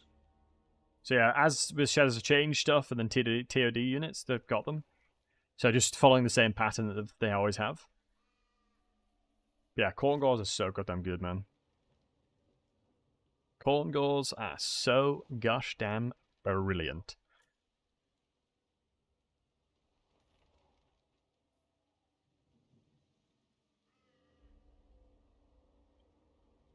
Yes, yeah, boys. Hey, born to be king. Okay, so Anticity seemingly is wanting to play some battles. Not going. Played them yesterday.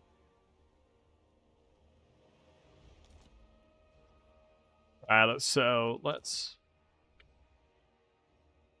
get some games in. Looks like meat's back on the menu. It certainly is. Let's randomize. What kind of maps y'all like? I know that the ones provided by where's the ones that says specifically there?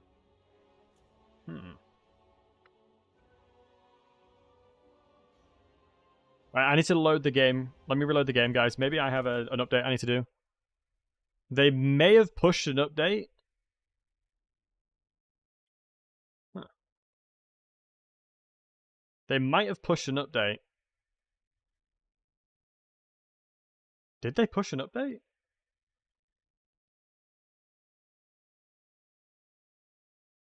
Hold on. They have? What time? Because I can see they pushed an update at 10:42. And I've done that. An update.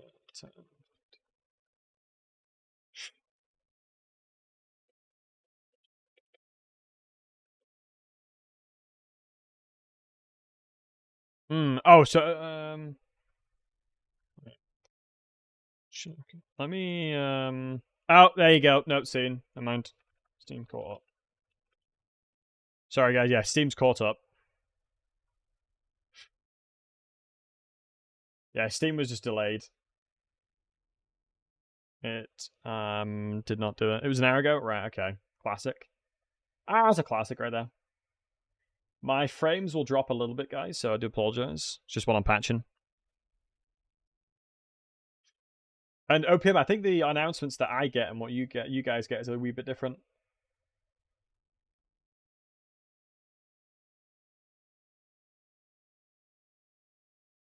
Oh, Pog, okay. So I can use the other thingy as well.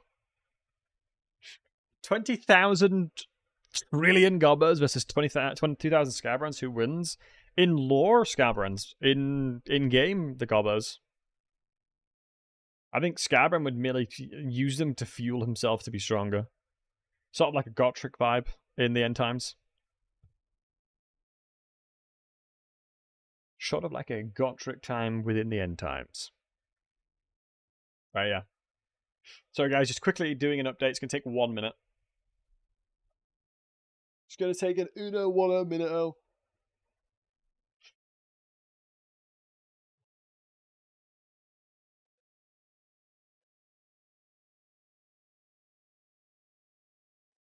Number of gobbers is so big that they're in gravity field.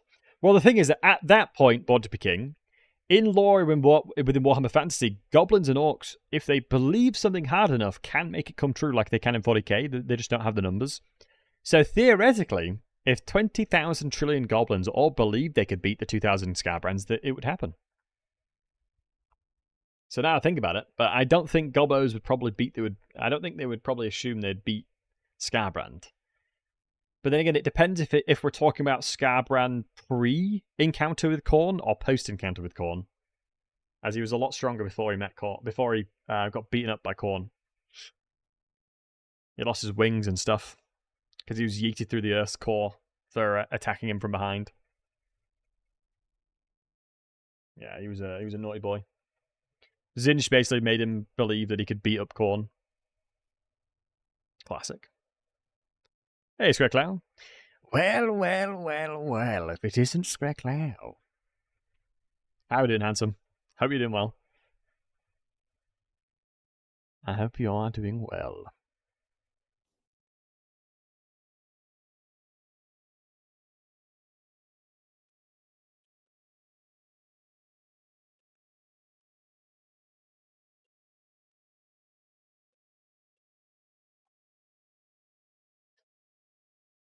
Mm-mm.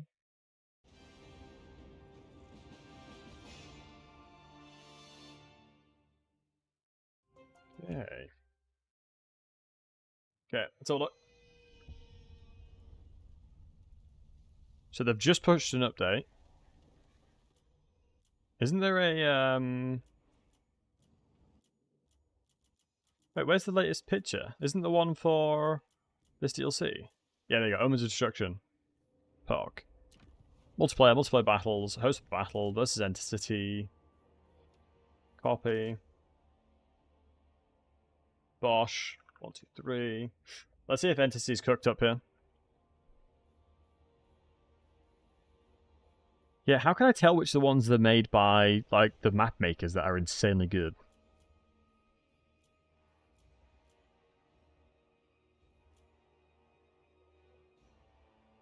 Because some of the map makers are like so talented.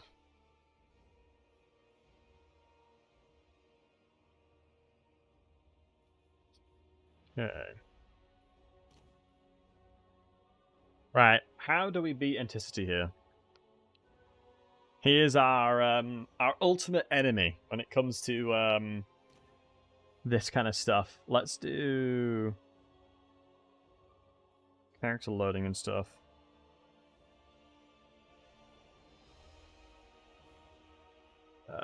Here he is. Can you get banners in multiplayer? Depending on the character. Some characters can, some characters can't. Alright guys, do I cheese Anticity? Good question. Do I cheese Anticity? I would say yes.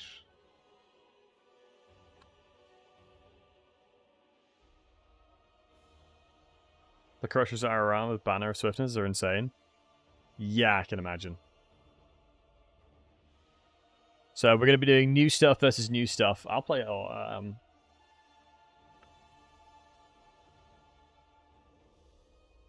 Alright, let's play Ogres for this one. Okay. I mean, it's such a classic he's going to play 5 Khorne Gores. Of course he goes Khorne, low-key. I'm just going to say it like right now. Of course he plays Khorne. Because of the insane counter that the Khorne has. So maybe I do have to cheese him now. Maybe I do have to cheese him for that. For the cheek. I believe, yeah, unit caps are on, default funds are on, normal difficulties on. You can use multiple legendary lords. You can if you select multiple lords, but ogre lords are not that good. Unfortunately. Right. Right, no one tell Anticity, okay? No one tell him. No one tell him that the unit caps are broken for that unit. No one tell him.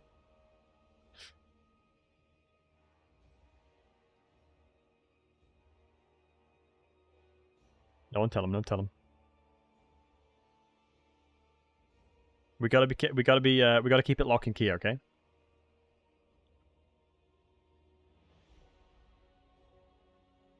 We gotta keep it on that lock and key, okay, boys?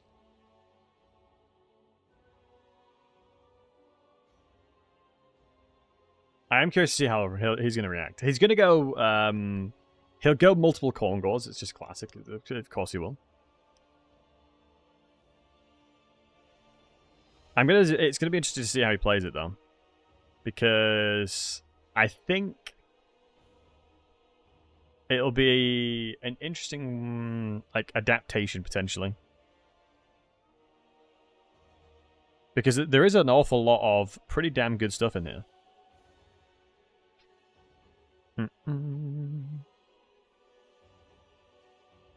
Yeah, we'll do some fun games.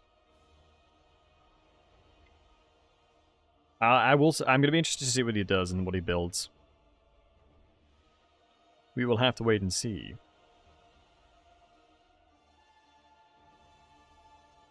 I think 20 Legendary Lords would be interesting. Who would you think would be the best faction to do that? Who would be the best faction for that? I wonder. I'm not sure. I am not sure. You use 20 Scarbrands? Oh, so you would need more than default funds then. Okay. You would need a lot of funds to make that happen. You would need to be rolling in it. Cash money, cash money. Alright, let's see what he's done. Let's see if he expects what I'm doing. I mean, it's going to be interesting. Forgot to mention that bit. Yeah, that was the challenge, right? Because I think is it like 12,000 you have or something? I can't remember. I've got to see what he's built first. If he's built the ROI, that's the flying lad without insane anti-large, I'm going to struggle. Because he can individually pick away my units. Potentially. What's he built? 578 units. Let's see. Alright, now, what we do is this. Create a little bit of like a safety net for Scrag to sit in.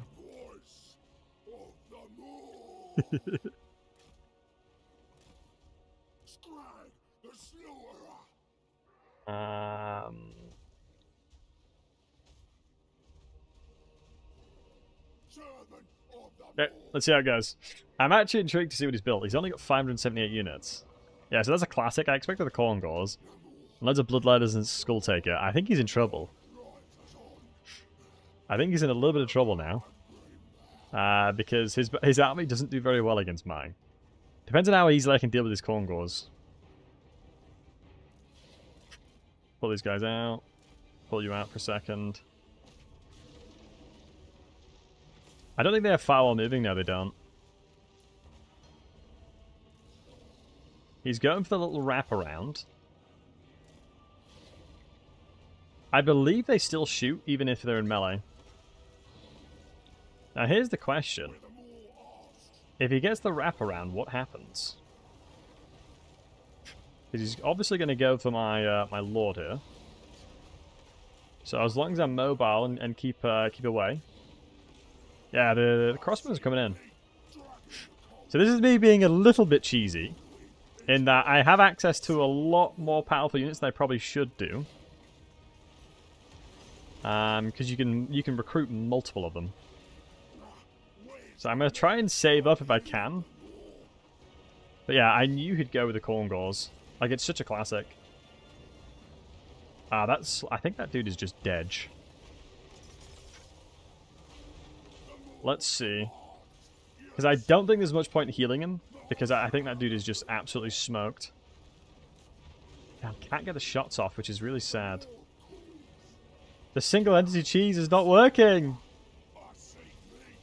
Yeah, they're getting smoked. Yeah, this is the Corngors, man. I'm telling you, these guys are so... like, they're not balanced. I'm telling you. I'm telling you, boys. These Corngors are too good.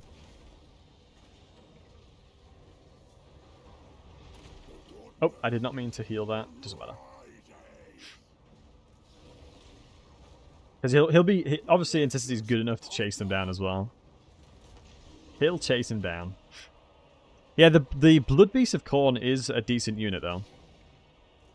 I think the way I stacked made it really hard for them to hit and do anything. Yeah, Khorne Gauls are just so goddamn good. I literally, before this battle happened, I was like, I called exactly what he was going to do, and he's done exactly what I thought he was going to do. So obviously this is to no surprise, you know?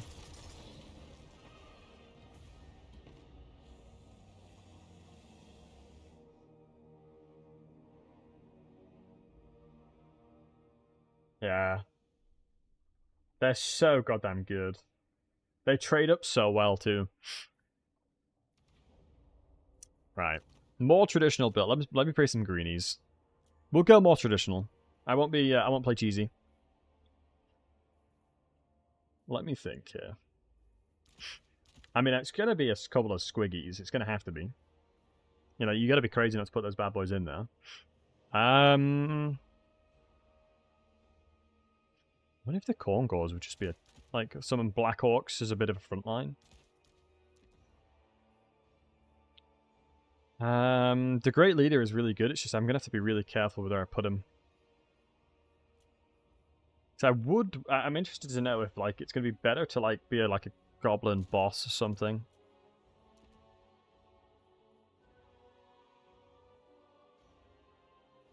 The last time I played Anticity, I had it was a greenskin rush build, and I did very well against him.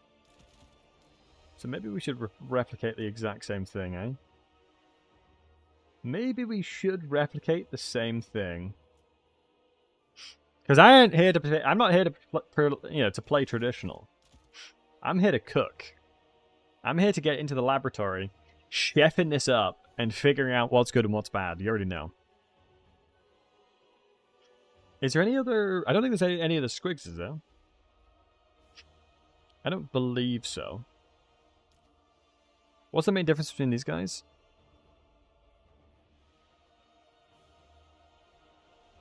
War paint. Okay. So some physical resistance. Yeah, I'm not quite building as you'd expect a person to build. But, hey, that's where the fun comes in. That's where the chef inside of me comes in. I'd be interested to know how good these would perform. And then how would I round this recipe off? I don't think normal squigs would be that useful. Oh, I know. It'd be this lad and this lad. That's how you'd round this off. And you'd go there. You'd take this off, take that off. And you'd go you. I'd keep that. Keep the net. And get rid of these. So Shamey's... I think he's already on a mount, which is good. Which now means you get a squig. Which now means we get another range unit. So we can probably chuck these bad boys in. Or do we just say screw it and build more manglers? We probably should. Another 2 manglers to round it off. Now that seems better, but we have no magic. Do we need magic? I think we need magic. How cheap can I get a mage? Oh, I've already got double mag. Yeah, do we need magic when we have 2 summons? Probably not. Because I think the goblin boss of like rampaging and stuff works really well. It does work really well. I mean, the thing is, you can go Khorne Gauls again. And in that scenario, we use the Goblin Wolf Riders and the summons.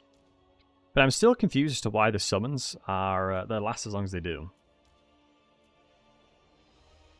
But Beastman, if it's like a Taurox, we certainly have anti-large options. We've got anti-infantry options. We've got the skirmishing for any of the chaff that they have. Problem that we may encounter is if they have a ton of like Ungor raiders and stuff like that, like Giga Chaff.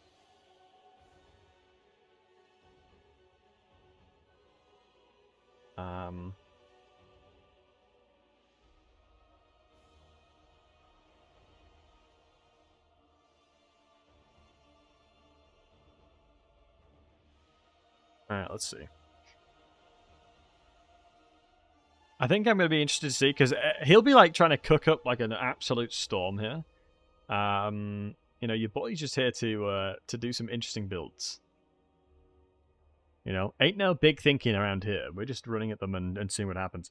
I do know these two heroes are very strong, though. Like, for the price of, like, what was it, about 3,000 or so? Very potent tools available to them. Because you get 2 squig summons and you get 3 spider summons. Alongside being able to rampage and then buffing them. Yeah, it's pretty nice. It is pretty tasty. We will change the map, actually, though. We'll randomize the map. What's this map? Nurgle Wastelands. No. Oh, it's by Creative Assembly. It's when it says by Creative Assembly. Is there any ones that aren't by Creative Assembly? I'm guessing it's not land battles, then.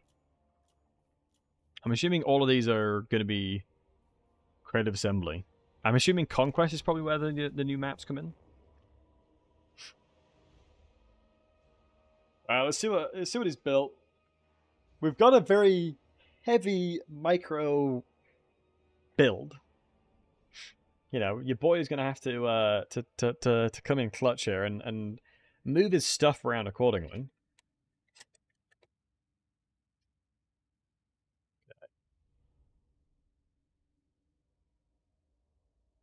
Usable charge to final distance. Yeah, so yeah, I actually really like the game is doing a lot better at providing information to the player, that's for sure. What's he built? 980 units. Okay, so potentially might have a lot here. Potentially may have an awful lot of units. Skirmish over here? Yes, Joker. I can indeed.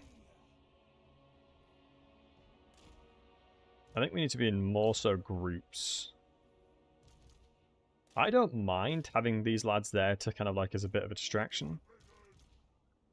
I don't really have too much of a front line is the only challenge, right? I guess that's the only thing that I really have that's not going for me, is I have very little front line. But I can summon a front line, that's for sure.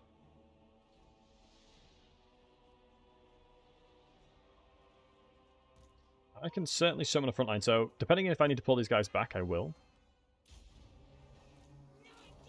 Okay. Let's ignore the corn gauze. Let's move you back. Let's get you in there. Pull these guys back as soon as possible. Cat you back. Just need to figure out who we're going to start killing. Let's not take the engage just yet. Okay, let's pull back around here because I want to start skirmishing where possible. Get those summons in there. Let's get a little bit of a wraparound going on. Don't want to engage with you just yet.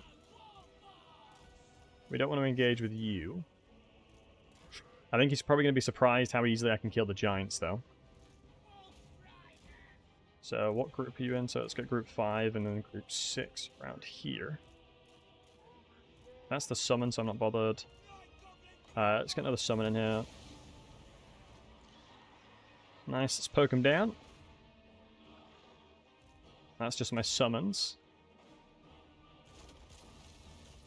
Trickling him down bit by bit, you already know. He has to try and commit to something here, because we are just taking free trades, which is nice. Arbol the lad tomorrow. Yep, Johnny. Hey, Pearl Lubo. What's up, dude? Good to see you. We're playing the kiting game. Is that a net? No. Who did he cast it on? I'm not sure who he cast it on, but that's fine.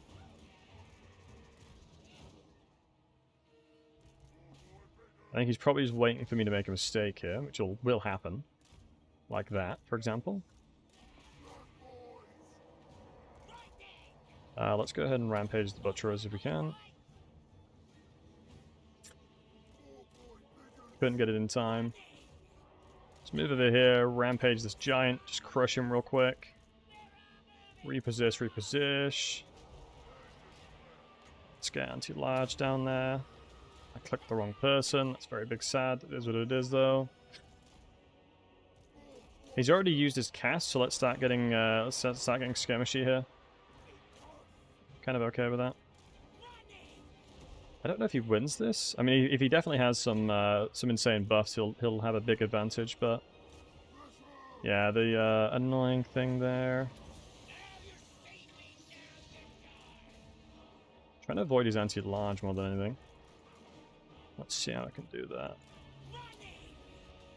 Oh, I keep forgetting it's only on the cast, isn't it? It's like only on the person the buff goes through. Need to keep remembering that. But it is a bit of a messy fight right now. Yeah, it just goes to show that, like, Chaff most of the time does very, very well. But we should be able to do a ton of damage on the side there. I'm relatively surprised how quickly some of my units are routing, though. Yeah, I should be cycle charging. I'm being a bit of an idiot, just like kind of mulching them in. Because if this guy actually can rout these dudes off, that's disastrous for me. That's really high-tier cavalry. Please net them. Yeah, this map is brutal for this. I mean, we are doing good things in some parts of the map, at least. Yeah, wow, he routed off both of them. That was huge by him. Well done. That's certainly going to make things harder. Yeah, it's one of those things where I just need to get back into the swing of things for multiplayer. Because these guys should easily rout off. Like, even these orc boys here are routing as well.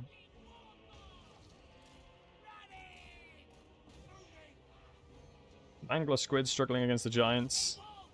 Yeah, I think Anticity's definitely been cooking up. This is a little bit more of a traditional build, but if I just had frontline, I'd have been completely set there. And I went for the... I imagine this wild guy. Yeah, not that crazy amount of damage value, actually. I honestly expected a little bit higher than that, but it wasn't that insane. We're going to struggle for options now. Mangler squid's doing mangler squid things. Love to see it. Let's see if we can assassinate this guy. Are you large? Yeah, you're going to be large, aren't you?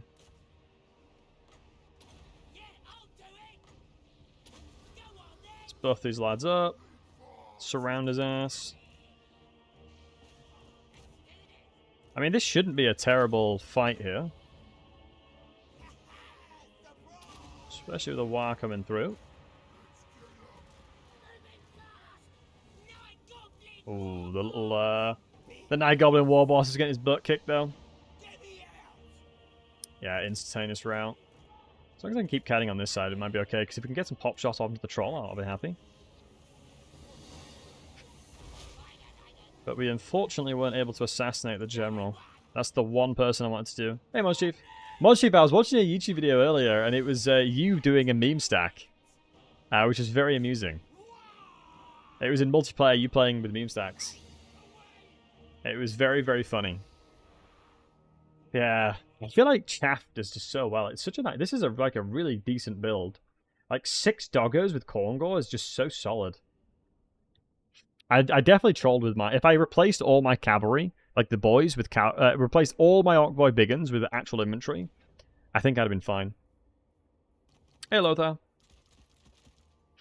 Let me think about that better now. Because if you go with like a more traditional sense of infantry, I think it'd been so much easier to win that. Because I think the Mangler Squigs facilitate the niche of what you need there.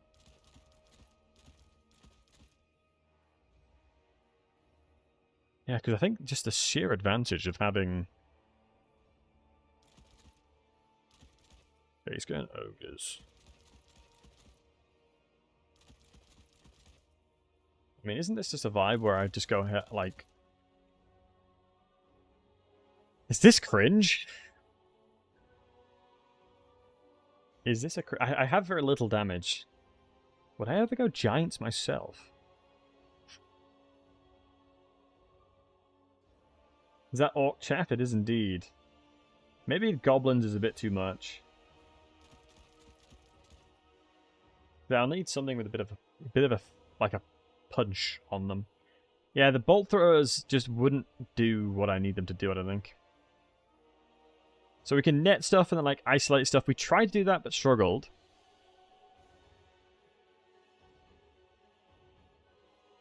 Would it be Savage Orcs? I kind of think it would be something like this, no? Would I need the summons, though? Do I think this Night War boss is good enough? That is the question. Because I do think the Savage... Because I have no range right now, and that may be really punishing, because range units can get a lot of value over this long period of time. Do I drop a Savage Orc big? I think the Savage Orcs will be absolutely incredible. There's very few magical attacks on the Ogres. There is very few magical attacks. I mean, this just does seem like a solid foundation. Like, the Squigs will handle the Noblers, the Chaff. The Savage Orcs alongside the Orc Boys will, like, handle everything else. Do I need... Would it be Scarstick instead? Scarstick is so expensive, though.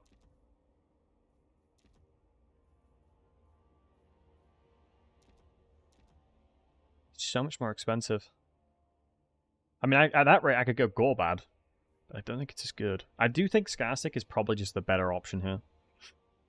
But it means I've got to find money somewhere else. Do I think the hatchlings worked at that time? What would they put? Hey, Landler, what would I give? What would the spiderlings even do here?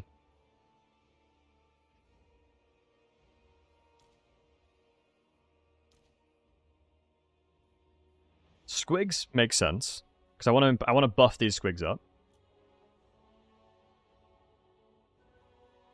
Do I want to drop the archers then? Just play more melee-centric build. I could do that. We could drop that and play more melee-centric. And then maybe get a potion of healing on this guy. Yeah, this doesn't seem that bad. Playing a heavily melee-centric build doesn't seem the smartest of choices, though. Let me see, because that map... We'll do Crossroads, it's such a banger. Squids against Ogres? Yes, sir. The Squigs do seem pretty damn good. Maybe I do drop 2. I think I drop 2 for Archers. I think I kind of have to.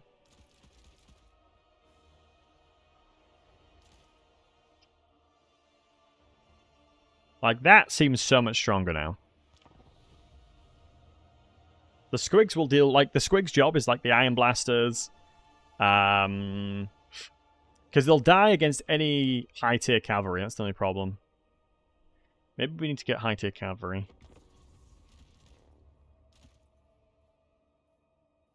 What would we need?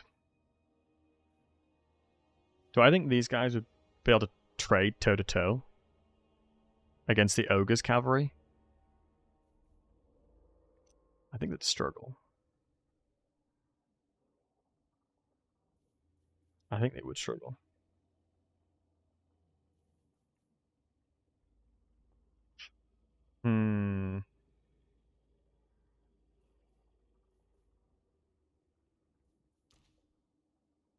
So what's the stat line difference here? Wow, the melee defense of these guys is quite insane. 12 anti-large, 5 anti-large. Definitely it's these guys then. And these guys to skirmish any ogre balls. These guys will be just good in general. Because, like, Landler, they're very good at killing single entities, the Squigs. So Scarsick is as well. Do I think I'm going to struggle to get Scarsick in good positions, though? That's the challenge. I don't know where Scarsick will fit. Because the more I think about this guy, the more I don't think he fits in. Because I just, like, the webs and stuff, I'm like, meh, who cares kind of thing, you know? Get rid of that. Perfect frontline. Like, we have a super strong frontline. We're winning out in frontline. We win out in frontline like crazy.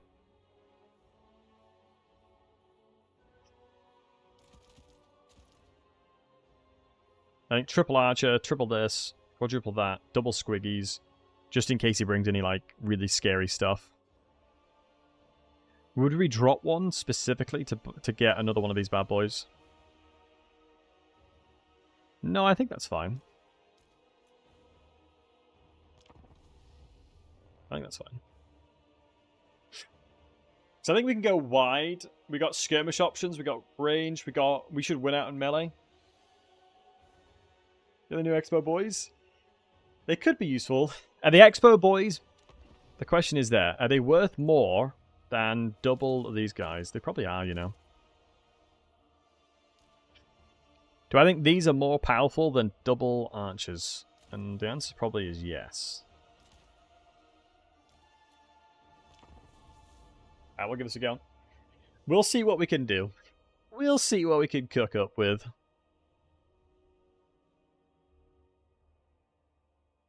This law summons the ocean. They have good AP. Hey, meow meow. The AP is not incredible, I'll admit. The AP isn't that good. You shall win this match due to my intellect. Well, thank you, Landela. I appreciate your intellect coming together.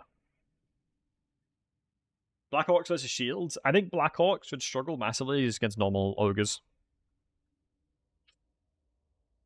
I'll check what it is. I don't think it's like crazy armor piercing, but we'll see. Right, we have similar unit counts, which is nice to see at least. So, time to spread my units out properly this time. So a little bit of a scattering of the units. Their armor piercing is... it's not incredible, it's mainly base, but still not the worst. We've got a relatively decent line there. I don't think skirmish cavalry is going to be on 3. Can do it like that. I think something like this I'm happy with. So squiggies will be on the left flank. Big boys on the right. With the amount of ogres he has, we'll have to wait and see. Because obviously this map is huge. We've gone with no magic again, which I think is probably maybe a mistake, but I don't think magic that I have access to will do too much. Like, I really don't think it does too much. We may be able to get like a little bit of a couple skirmishy shots off and then pull them back. So this looks like a kind of classical army that we'd expect. We don't see any trappers just yet, but he's going to start moving his ogre balls away. Which means to me he has no trappers potentially on that side. He may be pulling me towards the trappers on the right, which very well could be the case. I think we can probably just mulch the chaff on this side if we do, but he is positioning towards the Mangler Squid, so I don't want to trade into really bad units. They're free. Might want to take off fire while moving. He has thingy, he's got a more caster, it's okay. Discovered hidden foe, which is the Ashen Man-Eater, yeah. So I don't want to engage the squigs just yet. So there's Goldbag Man-Eaters, which is what we'd expect. Like I said, I just want to avoid putting these guys in really terrible fights. But we're getting a good chunk of damage off, which I'm happy with. Like, it's not like crazy DPS, but certainly adding up. He's trying to get hit us with a bit of a wrap around here. I think we can just trade up like crazy. I mean, if we just start moving in, I don't think there's much he can do to stop us, really. We start looking towards the middle here. I'm going to try and look for like an isolation with these guys. Let's get group 7 shooting into his RRs there. Let's isolate the Manglers. And we should, in theory, be able to do a crap load of damage now.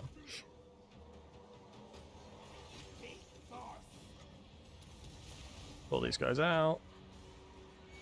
Drop the AoE buffs in and try and run out. I need the wire ASAP. I need to get my Warg ASAP. Scarstick is unfortunately getting absolutely battered. Nice Warg coming in. Ah, so unfortunate before the timing of that. I think with the War, we should be trading up really nicely. Goblin boss came out. Skarsik is struggling right now. A lot of my army is being a little bit wasted, unfortunately. The trolls on that side are getting crushed. Let's kill the pigback riders on this side. Yes, this is one of the biggest weaknesses about Skarsik, really. See if I can get into the Amanitas there. Pull back around. Let's just summon Squigs. I'm not worried about that. Yeah, Skarsik's dead already. That is it is what it is moment. Start shooting into here. I mean, we are trading up. I mean, my guys are doing a fantastic job of doing okay here. Kind of sad that I got a lot of wasted gold over there, though. Because the main fight's obviously on this side. See if we can get some good hits into here. We'll love a secondary war, but we'll see. What's this he's dropping down? Curse of the Midnight Wind. Really nice spell on Heavens. He knows that I love to go smoking. He knows I'll just send it in there. With no fear. Let me see if we can get some squigs on the backline here. Wait, my RR cavalry got crushed. I'm surprised he didn't go any healing. Which is a thing that's quite interesting.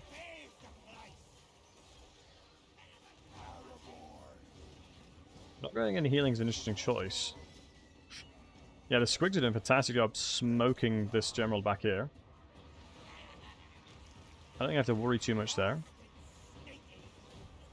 Yeah, there is squigs here, so we can get some down. We're trading it back nicely here. Pull you guys out. Archers guys are doing a fantastic job. We're trading up nicely there. Cavalry's just come back. These guys have just come back. Let's try and find some isolations now. Their mage is now hopefully routing. Let's pull back my cavalry over here. Let's try to pop the wag as soon as possible to keep them all active. Look for the isolation on the mage now. Paymaster start getting shot at now. Let's look for this. Look for you. Get our units in there. He's got no one on the cavalry right now, which is nice. If I can get rid of that mage, I'm going to be a very happy bunny. And I should, in theory, should be a lot faster. But he's hit me with a headhunt, he's hit me with a dismember, and for eating thingy. Let's get you chasing, let's get the cavalry running around then. Yeah, his mage should be in trouble here. Move towards it, let's get these units active again. We're just looking to get my units active. Let's just start shooting into these guys. We might as well. Pull you guys back around. Mage is chasing off his mage. Nice, we've killed him. Love to see that. Let's take a really nice charge into these boys. Push back around. Got a lot of skirmish available options now. We've sponged up a lot of pigback riders. That's what we want to see. Charge into here. Let's charge them right back out. We don't want to fight that. We don't know on those hands. See if I can get some good hits into here. Pulling back around. Lots of stuff being routed. Let's start reconsolidating my forces now. We're going to have to. It's a big shame that the slow is insane. Yeah, he's just moving in a blob. My lord is going to be routing here, but I think it's okay for now. Who do I need to kill? Yeah, I'm going to struggle to kill the Gutsman, I think, because does Gutsman have... No, he doesn't have good healing. Okay. Let's get these guys chilling for a sec.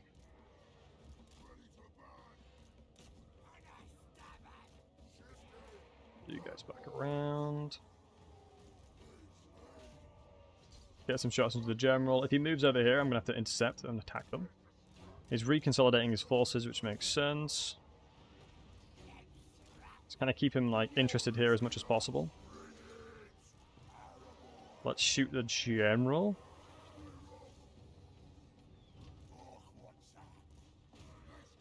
See if I can buy some space here.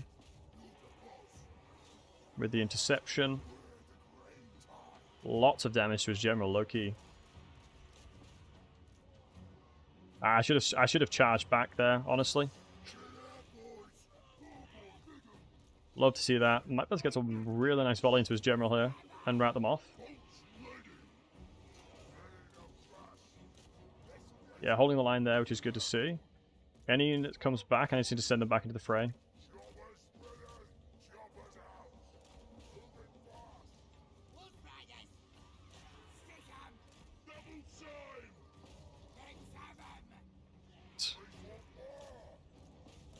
I think he's clearly gotten a lot of captures, so he's been able to get some healing in.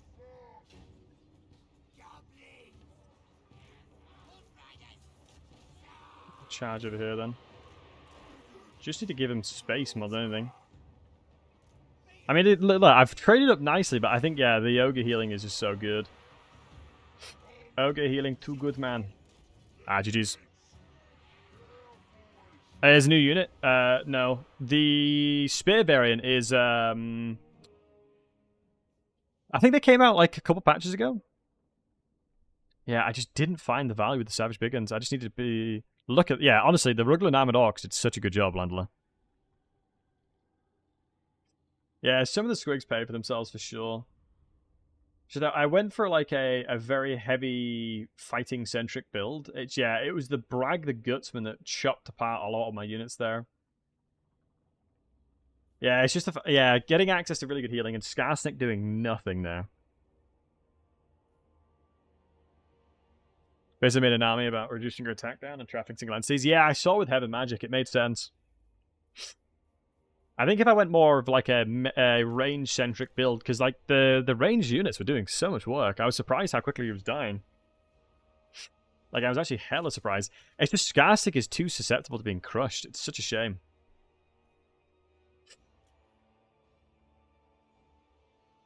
What's the most fun Doom stacks? Pit Salad? Oh, 100 million%. It's the squigs. The Colossal Squigs and Mangler Squigs are so insane. Have Jim Charge checked? I don't believe so. Right. I'm going to cook up a corn build real quick.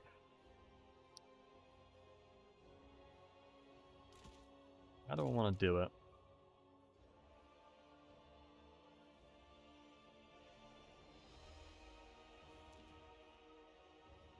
I mean, he has 48 speed naturally, which is pretty damn good. They did 2.2k gold value, Landlow. They were one of the most high-performing units in that specific roster. They performed pretty damn well. No result, I'll see it.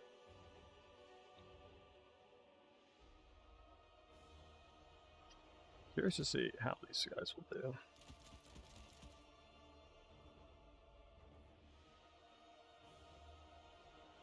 This is one of those El Clasicos where it's like I bring out one thing.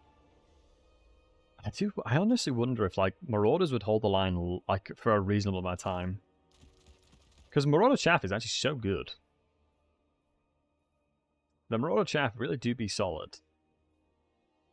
So cold. I love it. Nice. Why not bring Arabald? Yeah. I think one of the problems I have for Arabald is he's just... Like, he's just not... Yeah, we'll see. We'll see. We'll check him out. We can put him in his Flesh Hound. I guess he is 2,350, which is decent.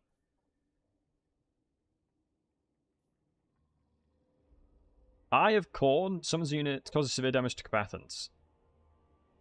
Affected units if... Oh, so I can just get a free thingy of Corn, right? I can get a free Chaos Spawn from that. Yeah.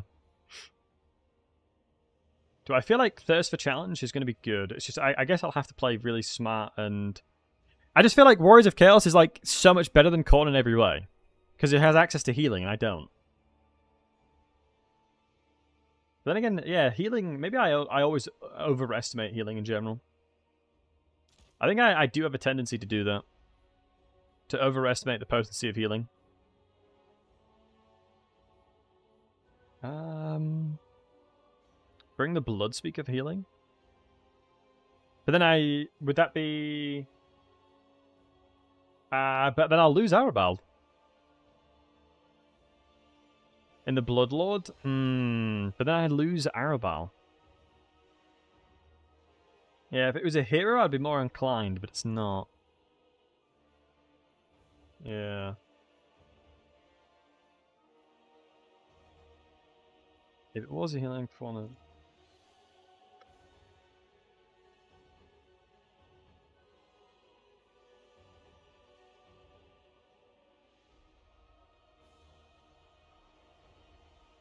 Yeah, I want to see how he does. Yeah, I'm going to be interested to see how Barrel performs.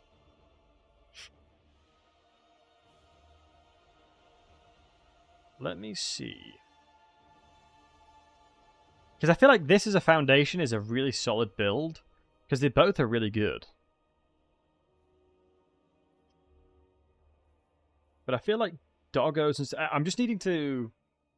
I'm needing to get in better engagements. Like, that's my biggest problem right now. I'm just sending stuff in and just... They're dying. Does cultist have summons? It does, right? Yeah, but you have to get in melee with them. So I don't think it's worth.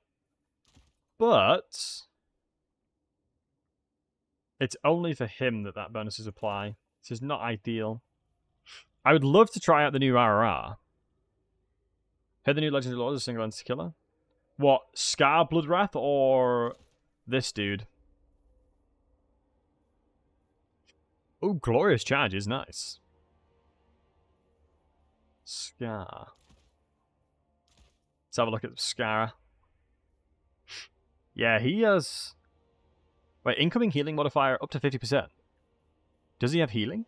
Oh, he does. He's got Bloodborne. Then surely I wouldn't need to care as much about Arabal, because if this guy is really good at killing stuff, then he can be the one that is designated in the army to do it.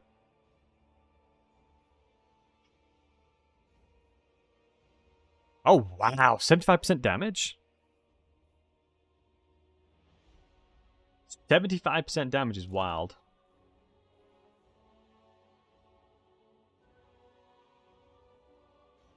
How else would I populate the rest of the build?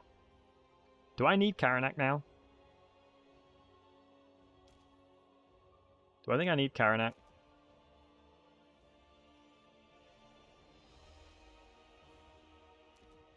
I think the Fleshhound summon is just not going to be useful. Yeah. Hey, David. I can't talk about anything to do with the campaign stuff. Sorry, David. I can tomorrow, though. But in tomorrow's stream, I can promise you I will do so.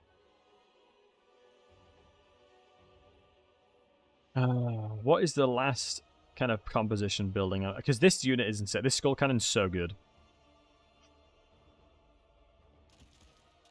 I guess just in case for any kind of melee, any large entity, and a couple of those bad. Would I ever take the buffed Skullcrawler rushes? The Skull Crushers do have more speed now. But I often feel like...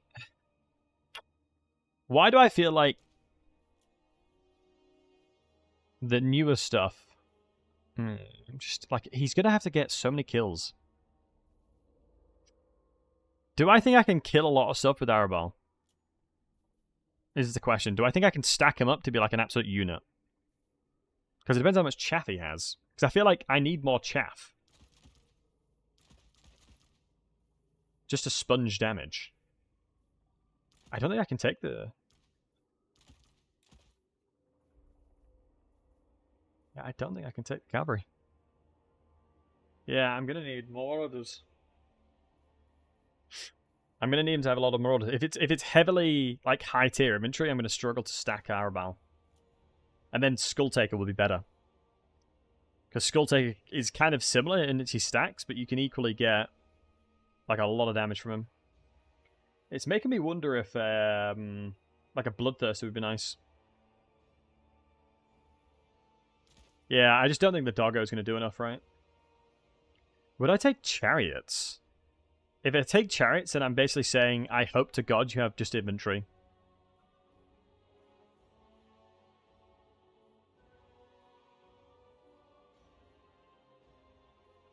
It would be a case of praying he has infantry.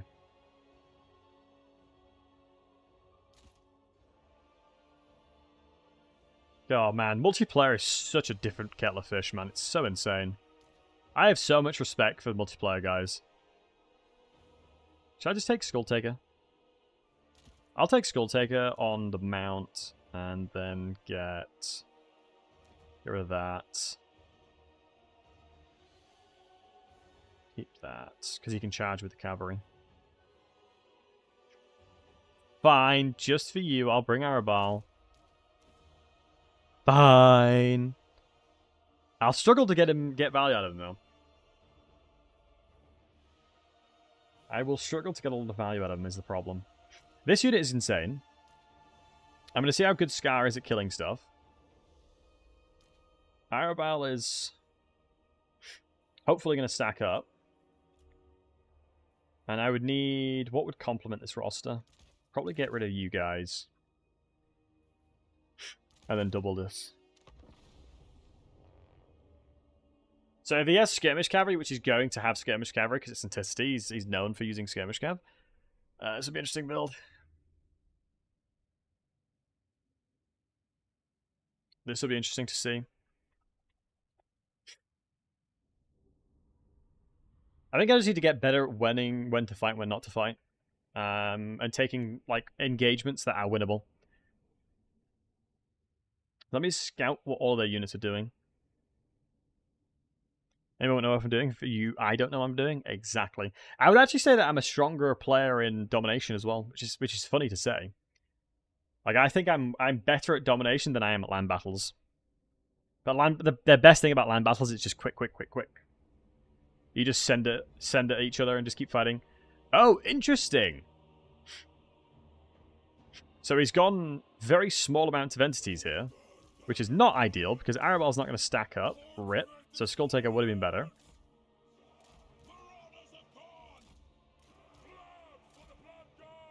So we're going to have to wait and see what he's done.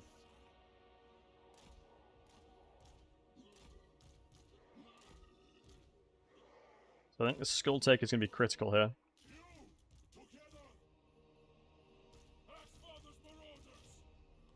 Okay. What's he built? The Hell Cannon, and he's got Horned Halberds, Demon Prince of Nurgle. So that's 323, 80, 80, 80, that's 260, 80, 260. Yeah, this is all he has.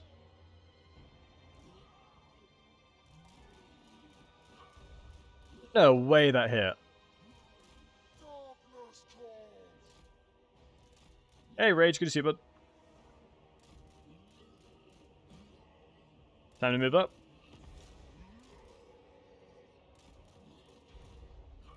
So goddamn accurate. It's insane. If he keeps shooting the Hell Cannon, I think it's a good thing.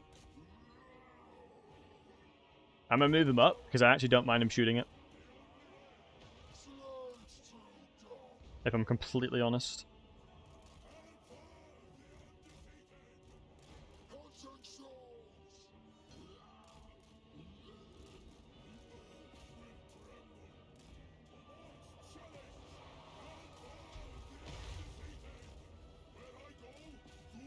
Okay. Surround him. Ignore everything else.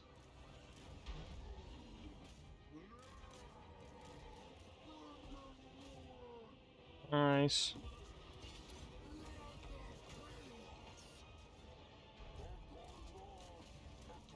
I think it's okay. Like I said, this is not the worst in the world.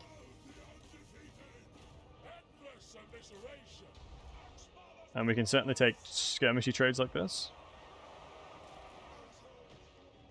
And just try and shut down his thingy. Nice. Keep on chasing. We don't want to be engaged for too long. And we just want to get towards his Hell Cannon now. Go on about your beauty! Oosh.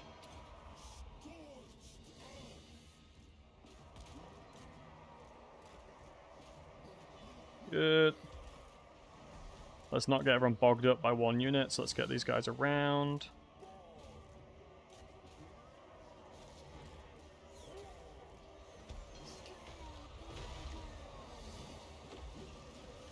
We're trying to sneak by. Trying to sneak on by. And then squeeze through here, I think.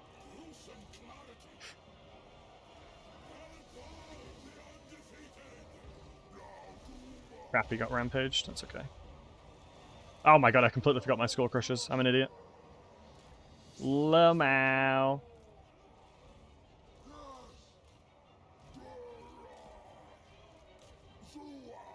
I don't know if you can chase Arabal though, which is good. Hey, Bob. Right, that skull crusher should completely annihilate him now.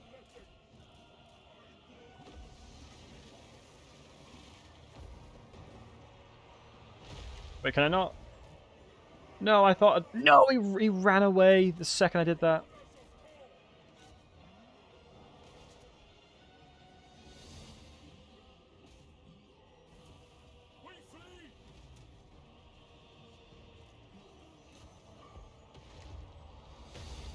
Beautiful hit.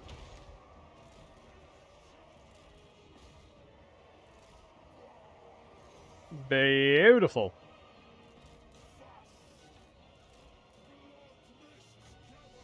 Can I do this on this unit? Hit points greater than 20%. Oh, interesting.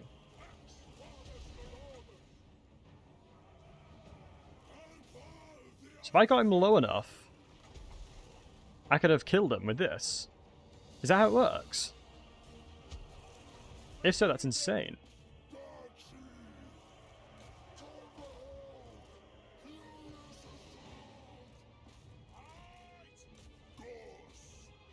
Is he death magic? Oh, he's the hybrid of death plus Nurgle. Makes sense.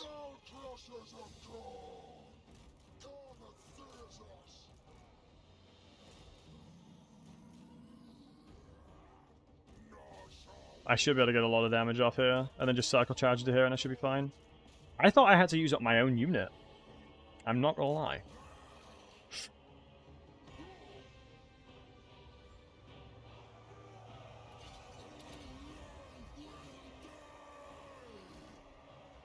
I won't lie to you, boys. I thought I had to use up my own unit.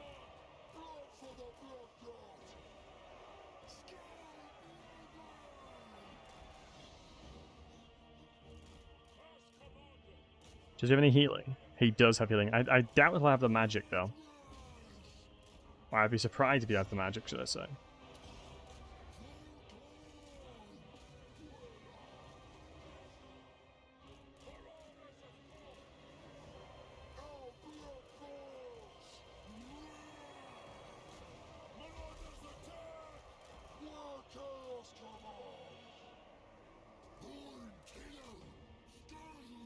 God, these heroes are so ass at running away. Alright, I should be able to get this around now, though. Wait, what? Why'd they stop charging at him?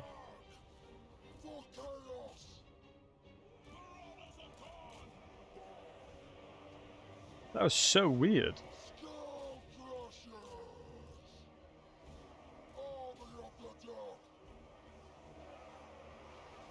Kill his ass!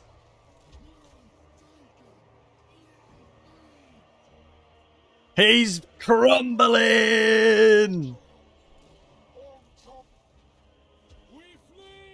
Wait, don't troll me. He has 150 HP. You're telling me he's not routed yet?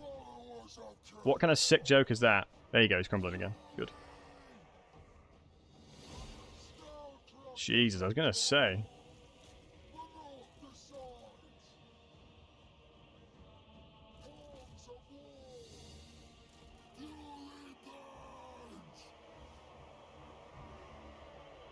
Nice.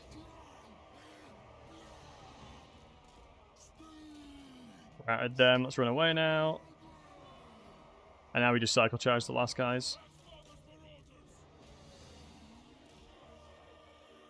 We're sending the legendary hero in. Psych! I just need to cycle charge what's left. I just need to mop up what's remaining. And we should be okay.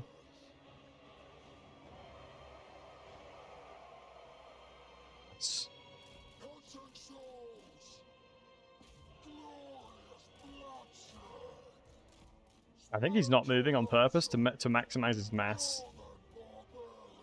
Just makes sense. But him doing that allows me to attack him however I wish.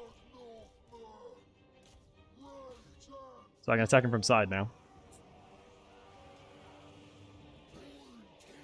Which is good. Nice. Okay. I don't think Scar has any healing, does he? No. So those guys have come back. We've got to chase these rascals down. I don't think these guys would win. Let's see. He kind of has to just sit there and accept the fact that these guys are going to struggle. I don't know. Oh my god, Scar is a single entity, and these guys will hit hella hard against him. I'm actually going to be intrigued to see how this goes. So can he heal at any point? I think he's already healed, hasn't he? I think he's already done it.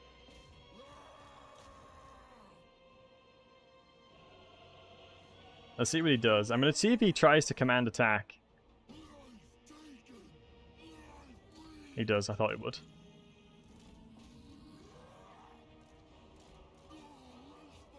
Which then allows me to swoop in with the cavalry. Okay, that's what we needed. And yes, Patrick, 100%. There's no way I lose this. Right? Yeah. Come on, boys. Feed her up.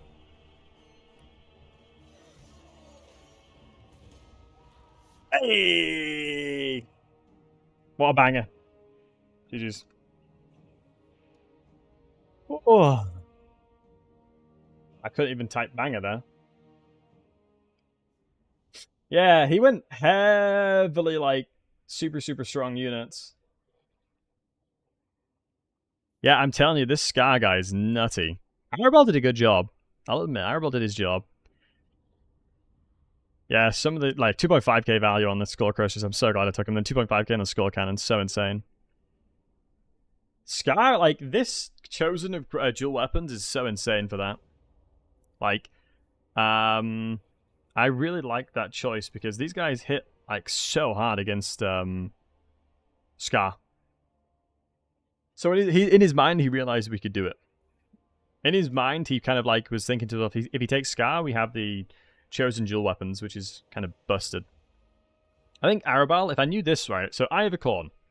So, affected units, hit points less than 20%, unit is not Lord or Hero. Wait, so can I, hold on.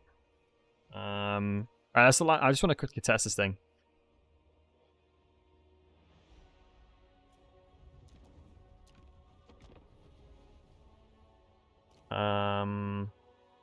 I want to know how that works. Hey, Jared, good to see you, handsome. So is it my unit or is it their unit? Favorite unit for the patch?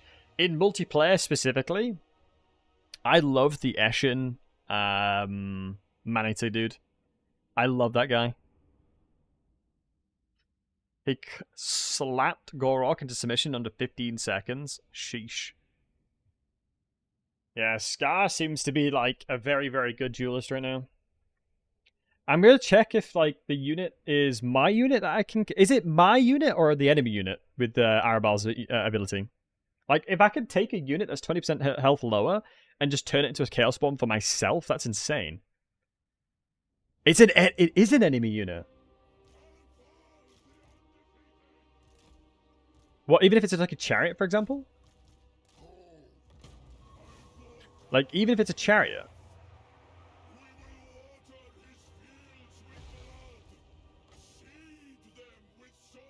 So that sounds so insane. So it can be any unit, and I just cast it on them that is dead. As long as it's not a hero. It's so wild. So even if it's like a really large single entity, based on Morris, but you can choose who to kill. Ah. Also, hey, Link. Yeah, that's kind of nutty.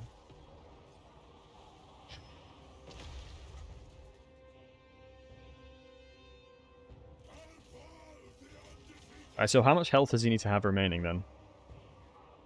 25% of like 6,000. You're certainly getting there. Come on, bud. Surely that's 25% now. Yeah, there's no way that's not. Hit points is greater than 20%. Wait, what?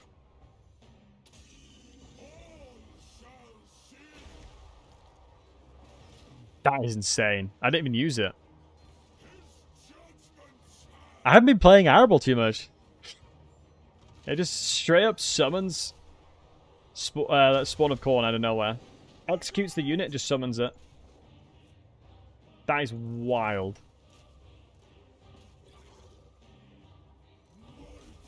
Yeah, maybe Arabal's a bit of a unit then. Yeah, it just straight up executes them. Okay, big pog. Alright, boys. I'm going to have to hit the hay, though. Well, not hit the hay, but I'm going to have to skedaddle. So, much love to each and every one of you beautiful fine folks. I appreciate each and every one of you amazing dudes.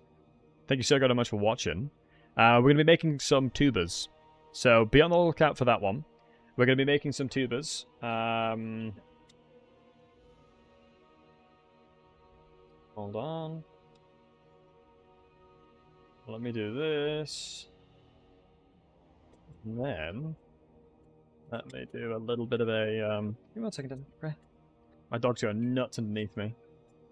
Hold on, let me find a redirect to Anticity on this tubers.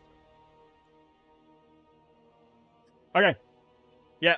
Much love to each and every one of you fine, beautiful folks. Thanks so much for watching. Have a fantastic rest of your morning, evening, night, wherever you are in the world. Appreciate you guys hanging out. Appreciate you being here. I do appreciate it. You guys are incredible. I will be back at it yet again tomorrow with a campaign gameplay. Thank you very much for hanging out. Thank you very much for being here. Thank you for being incredible. Thank you for all the gifted subs, the resubs, the follows, the love on today's stream. I really do appreciate you. Thank you so very much. Take care of yourself. Thank you for the showcase. You are more than welcome, Landler. Have a wonderful one, guys. Have a great rest of your week. And I shall see you tomorrow. GG's, boys. Thank you for watching.